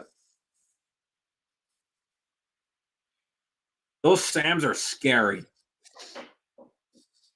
I felt the power from the SAMs because I play a lot of flight simulator games and I play a lot of, flight games, and SAMs are the worst. I wonder why there's no AA, why they've got no anti-aircraft guns. So you've got the SAMs, but there's no anti-aircraft protecting, which they didn't get funding for that yet. Those are scary. Those Su-57s or those 5th gen fighters, let's be politically correct here, let's be professionals. Those 5th generation fighters, they're like saucers. Yeah, they would not probably. Well, it depends how good the American radar is, but they wouldn't really know much about those, would they?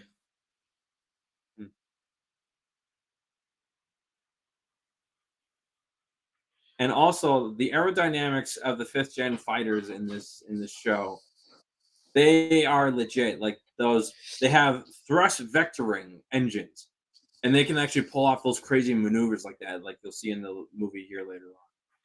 So I don't know if this has been done, but I'm going to try this in DCS at some point. So guys, if you don't know what DCS is, it's a digital combat simulator. It's like a really realistic flight simulator for military aircraft, and I want to try and do the runway challenge. So I want to see if it's possible to do that, which would be interesting. No spoilers. You can see that in a bit. Jesus. They flew So underneath that bridge. They're only 20 feet off the ground, and they're going at 660 knots. That's nuts.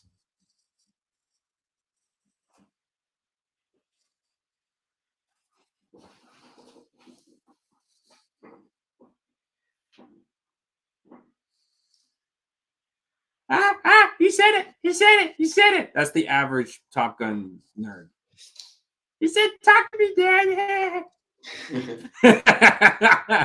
see, I know it needed to be in there for the movie, but I didn't like.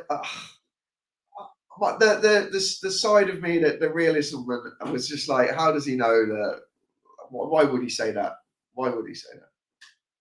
What, Rooster saying, talk to me, Dad? Yeah, Or... and the same with do some of that pilot shit, Mav. Oh man, I like it, and it's a good nod to the original.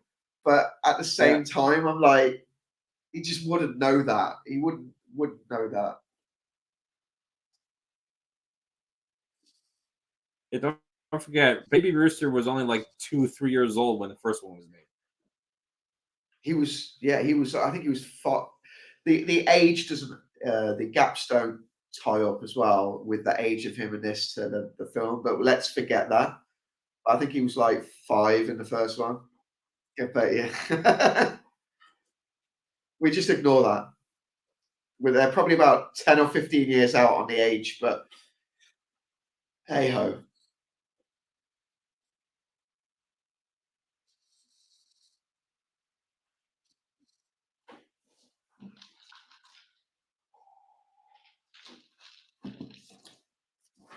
From what some pilots have said, it's quite common that they have issues with that, with the targeting pod.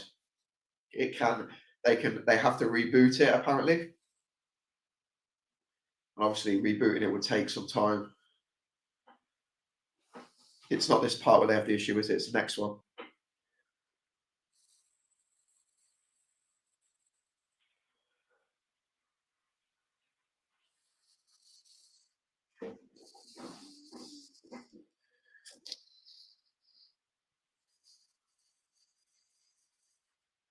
Yeah, this. And apparently, dead eye is the correct term for that as well.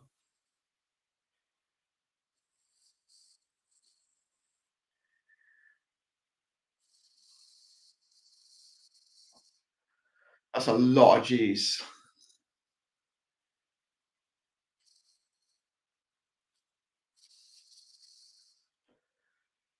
Miracle number 2.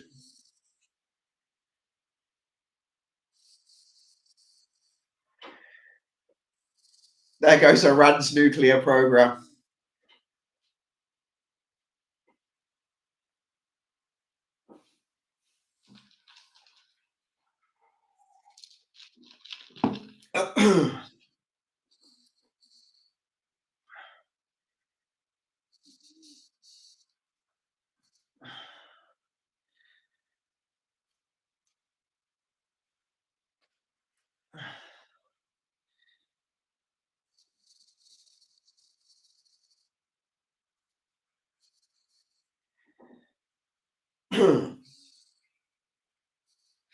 There's a few discrepancies here as well, actually, where the SAMs are more supposed to be proximity explosions, so they don't have to hit you to actually cause damage. So there's parts where, like there, that would have damaged the aircraft.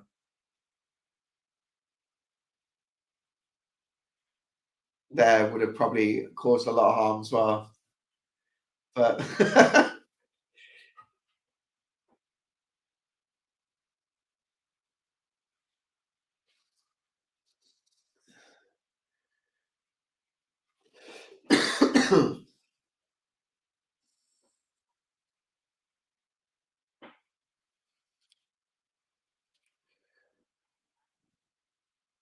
there's so much going on, but it's so well choreographed, isn't it? It just works.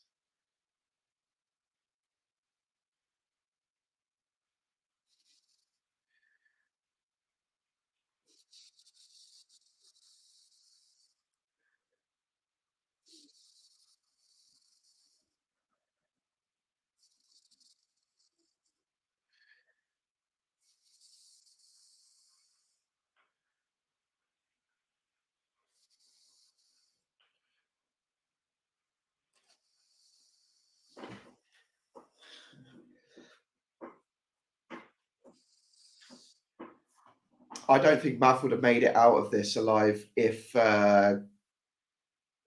what happens next happens. I think he would have give up.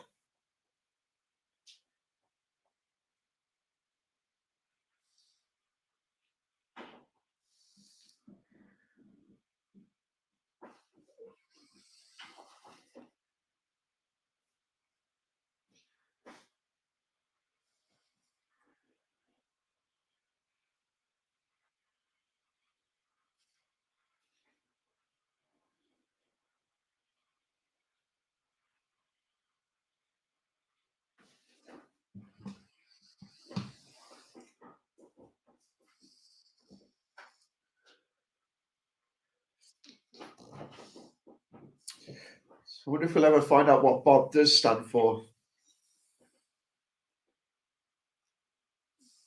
Is it just his name?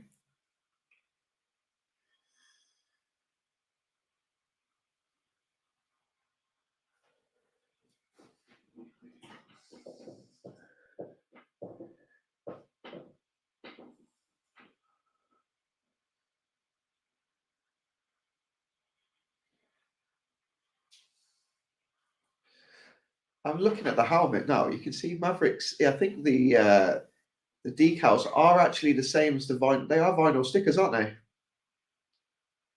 On the original, on that helmet he's got there.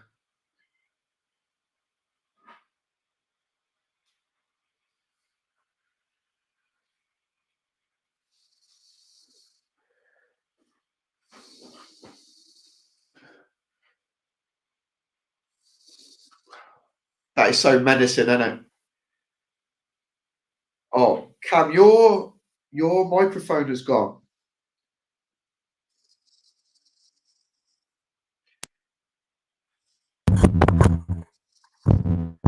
Hello, have you got me? You're back. You're back. Yeah.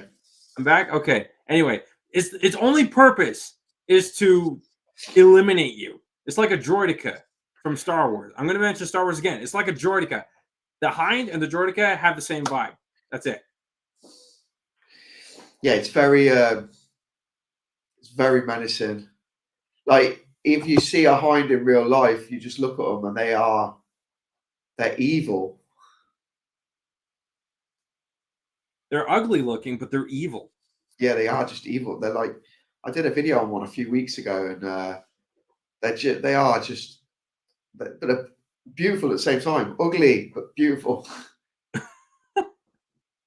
Just like the warthog, right? And the A10 warthog. It's ugly looking. It's beautiful. But it's beautiful. And it's scary. You do not want to be in the sight of the A10. He did his signature run. There was speculation how would they put it into Top Gun, and he did it. Oh, that was great. I love this scene.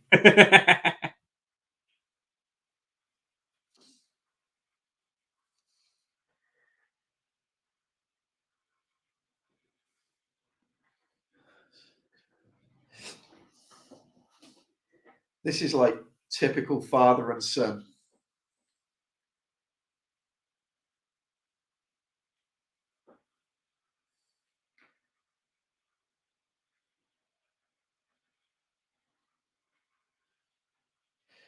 Dan said, buy on board. Does that make sense? Buy on board. Explain, Dad. I love this scene. Love it. Gets even better, don't it?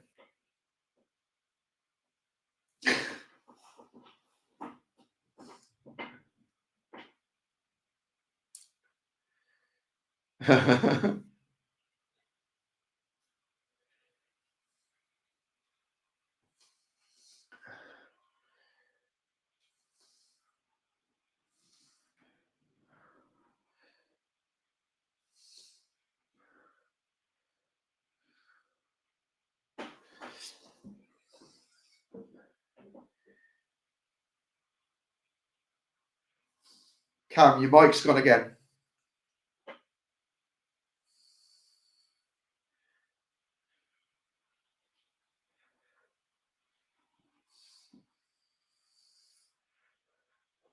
Guys, slight technical difficulty. Cam has got a mic issue, but he will be back, I'm sure.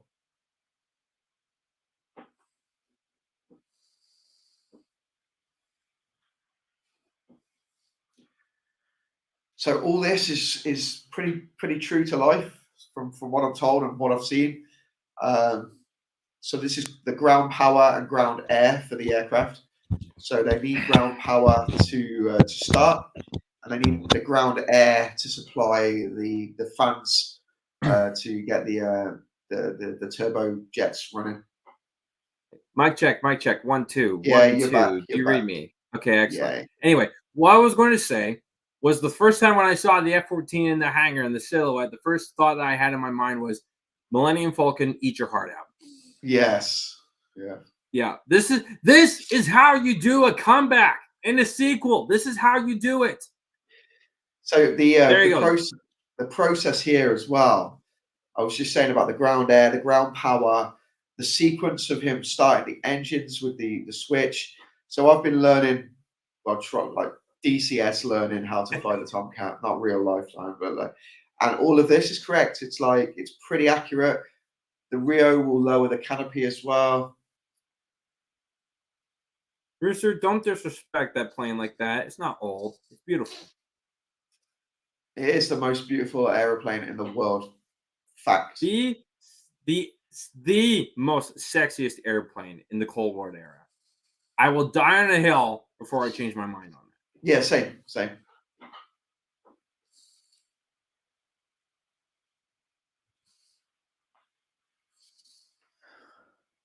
how long do you think that taxiway is? See, this is what I was thinking. So again, he's moving the wings. You have to pull up that the cover. It's like a safety cover. Pulling the wings back. Mm-hmm. That's an override. The wings on there are automatic, so they will when they're in flight they will automatically move. So that's like the manual override. I don't know. That taxi's very short. I don't think that's possible. I want to say that's got to be at least 90 feet. 100 meters, maybe 150 meters. Mm-hmm. Mm-hmm. Maverick, you forgot to put your flaps down. He didn't say it.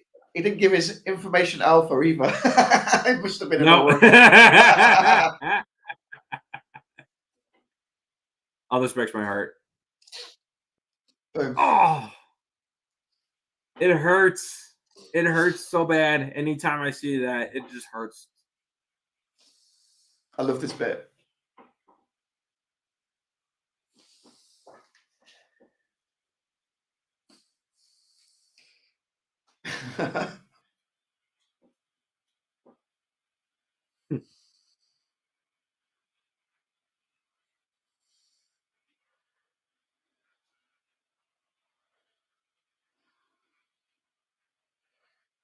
It's got to be Maverick. No one else. Yeah. Like, you can't kill this guy. Top G. You can't kill him.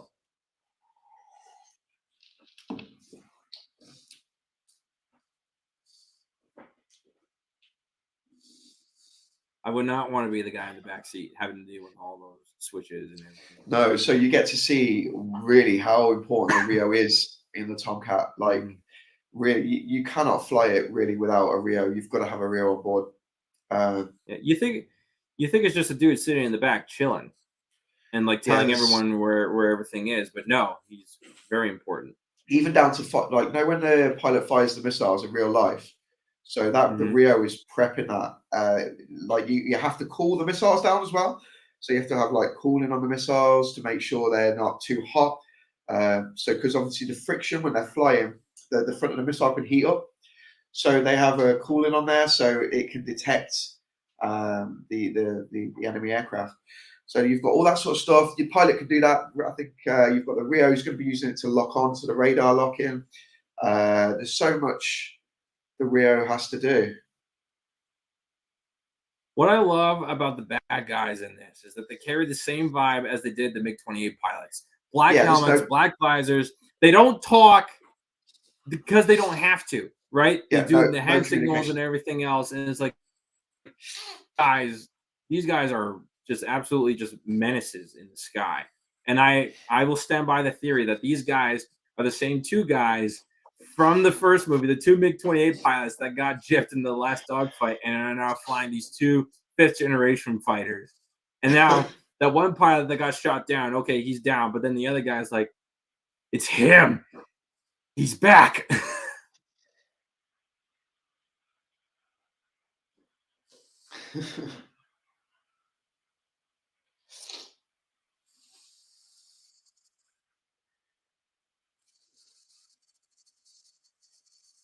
Yeah, get it.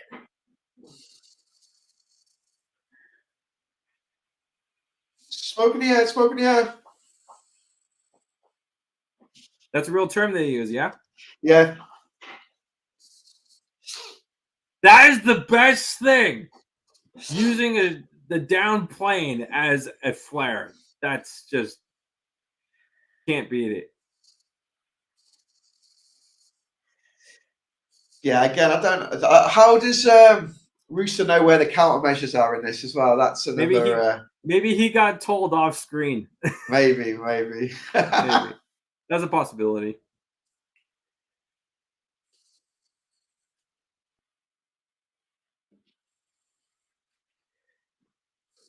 Oh. I think I remember hearing something about this. That missile shot Yeah. that we just seen. Is it worth us rewinding that? Let's rewind that missile shot. Can we get to the missile shot? Oh, I've lost it. I shouldn't have done that. Oh well, that's fine. That missile shot's the original missile shot from the first movie. Yeah, from the first one, you have the F-14 right there, and then right? Yeah. So that was CJ Heatley did that missile shot. He did. And yeah, and I think it was Heatley or he recorded it, one of the two. And they used it in this movie. So he said he was really pleased with that.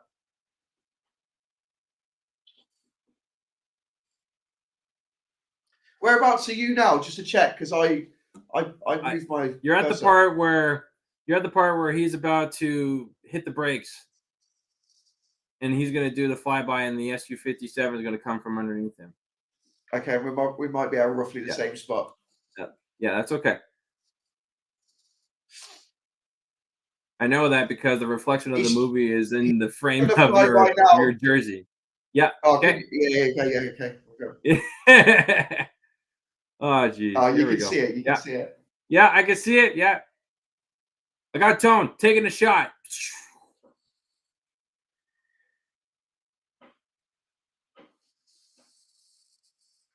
Switching the guns. Here we go. This is a nod to the original movie as well. So that's not.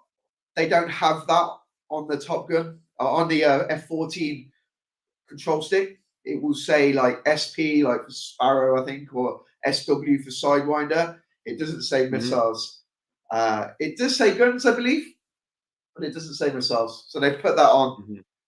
Yeah, because the SP is for Sparrow, SW is Sidewinder, and then guns are guns, and then PH is Phoenix. See, I did my homework. Yeah, and now Rooster and Maverick are out of there. That's a lot of fuses. Like, it's a lot. It's like over.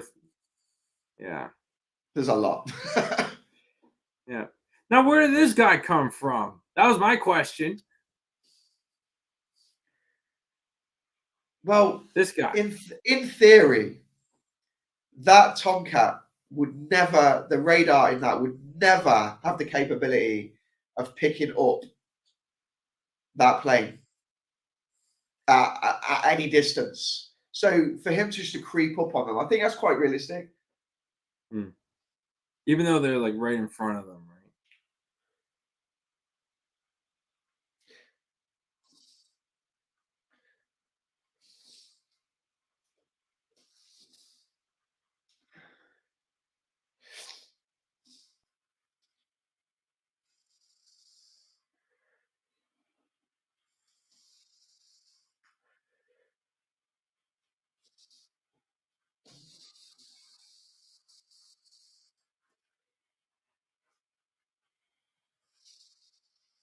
I love the sound from the Tomcat when it goes like that. It just immediately takes back to the 80s. So my theory here is why the Tomcat won't eject is there's a pin and you can see it on the top above his head. It's like pointing in that direction. Yeah. You have to flick that pin to activate the ejection seat, else it will not fire. And I think they haven't flicked the pin. Other than that, could be the age of the seat. Yay! Yeah, here he comes to save the day. Yeah, even though everyone knew that Hangman was going to come in, you still wanted to see it, and there he is. What a dick! Yeah, mate. Honestly, I had tears in my eyes at this point. And like when you're really happy, that was like I had the happy tears come. Oh yeah. I am good, Rooster. Well, he proved it. That's his second. That's his second kill, right? I have a theory that because Glenn Powell did Devotion. Remember when Phoenix was saying, however, his first kill was in a museum piece from the Korean War? I thought this. Would that be? He filmed it before. He filmed Devotion before this. Oh, he did. Oh, okay. Yeah. Oh, there you go. So that probably was a callback or something. I love this bit. Although, would you have buzzed the tower in a F-14 in shit state like that? You wouldn't have, would you? Oh. If you know what, if you have the shot and there's no danger, you take it, and that's what Maverick did. All right, I'll tell you that.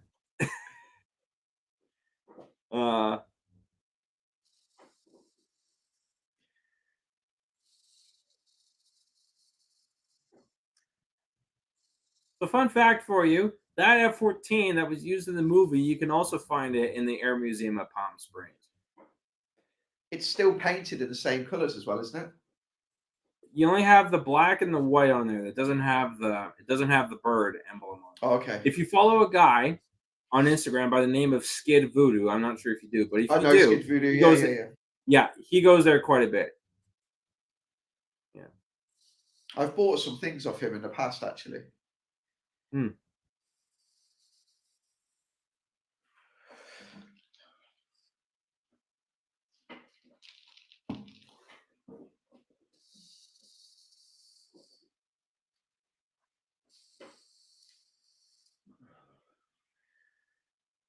Everyone was saying is like, you know what, the flight deck crew, they would not be cheering or clapping or doing anything like that, but you don't care. It's fun. It's a happy moment. It has to be like the last one, doesn't it? So yeah. All right, Craig. Well, thank you for joining us in today's viewing of Top Gun Maverick. I hope you enjoyed our fun commentary and for my technical difficulty with my microphones, but we hope to do a lot better next time. Thank you, Craig. And if you guys want me and Cam just to get on and do some general chats and stuff, then we will do that as well. So go let us know what you want to see. We've got to get Cam back on the channel.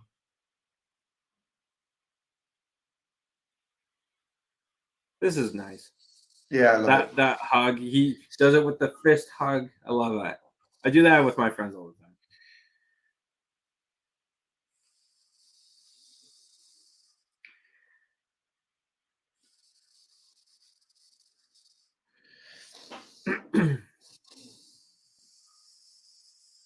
Yeah, I love this. I love this scene.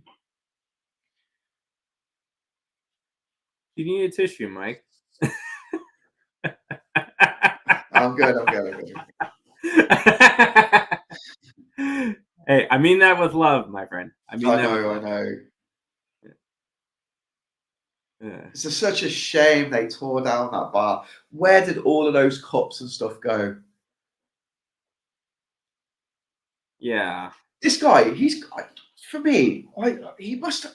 Has he got any connection with the movie, the original movie, or is he just a randomer? I think he's just a guy. I think he's just a guy, Jimmy. Yeah.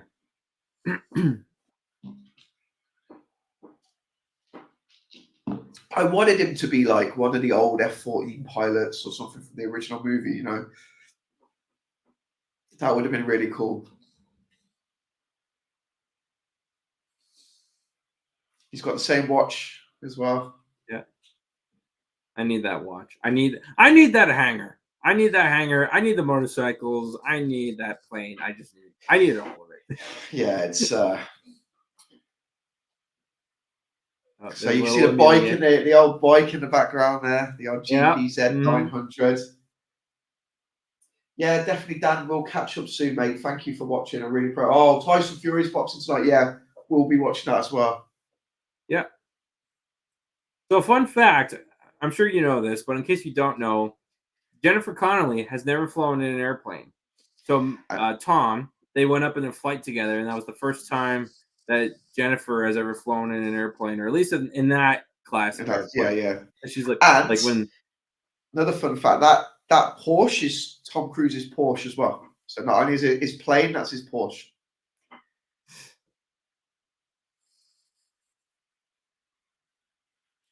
How amazing though! Look, you just pulled up in that vintage Porsche that's worth God knows how much, and then you've then just got into your Mustang. Amazing. he's the main character for sure. That's main character energy.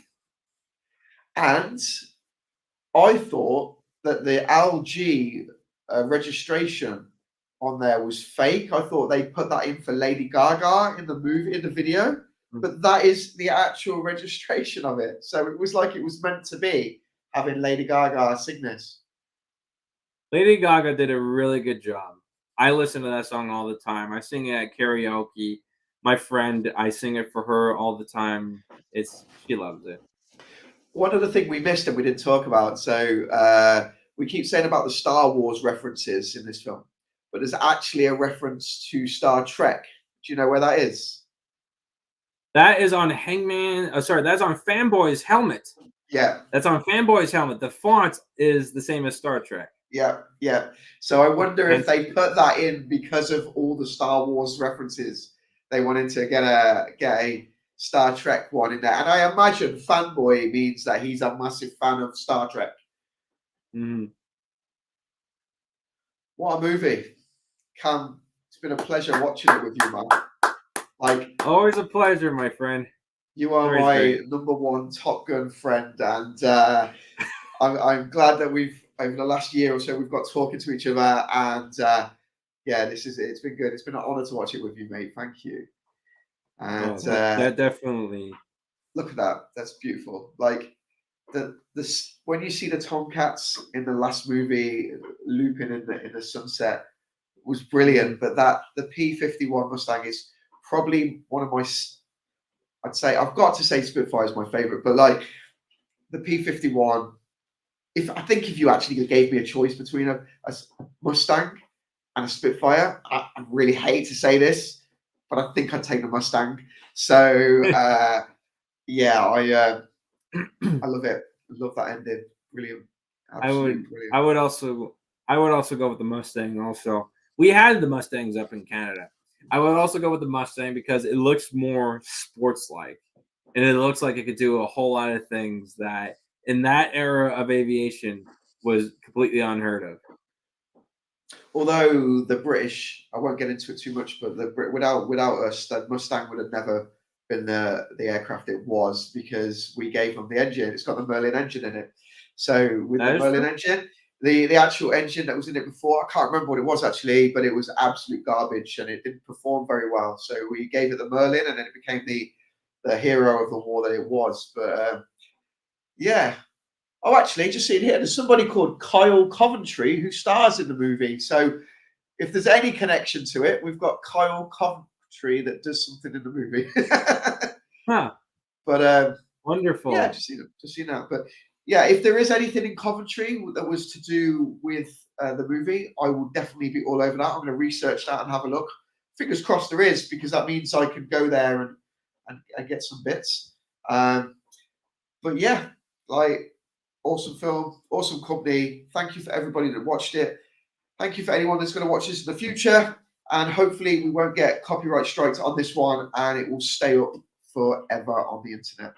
Yep. Be sure to give this wonderful gentleman, Mike Barnett, a good follow on Facebook, Instagram, as well as YouTube. Hit like and comment and subscribe, and be sure to hit that notification button so you can know when his next video will be coming out next, so you can be the first to log into it. And also be sure to give this lovely young fella the good like and a good follow on Instagram, on Facebook, maybe even X, but I'm more active on Instagram and Facebook. And if you want to have a quick chat with me also, I welcome to it. I respond to, as best of my ability, all of my messages as best I can. And thank you for having me here, Mike. It's been an absolute pleasure. You're welcome. Your content's really that's what caught my eye to start with. Just seeing how passionate you were about the movie, how passionate you are about Top Gun.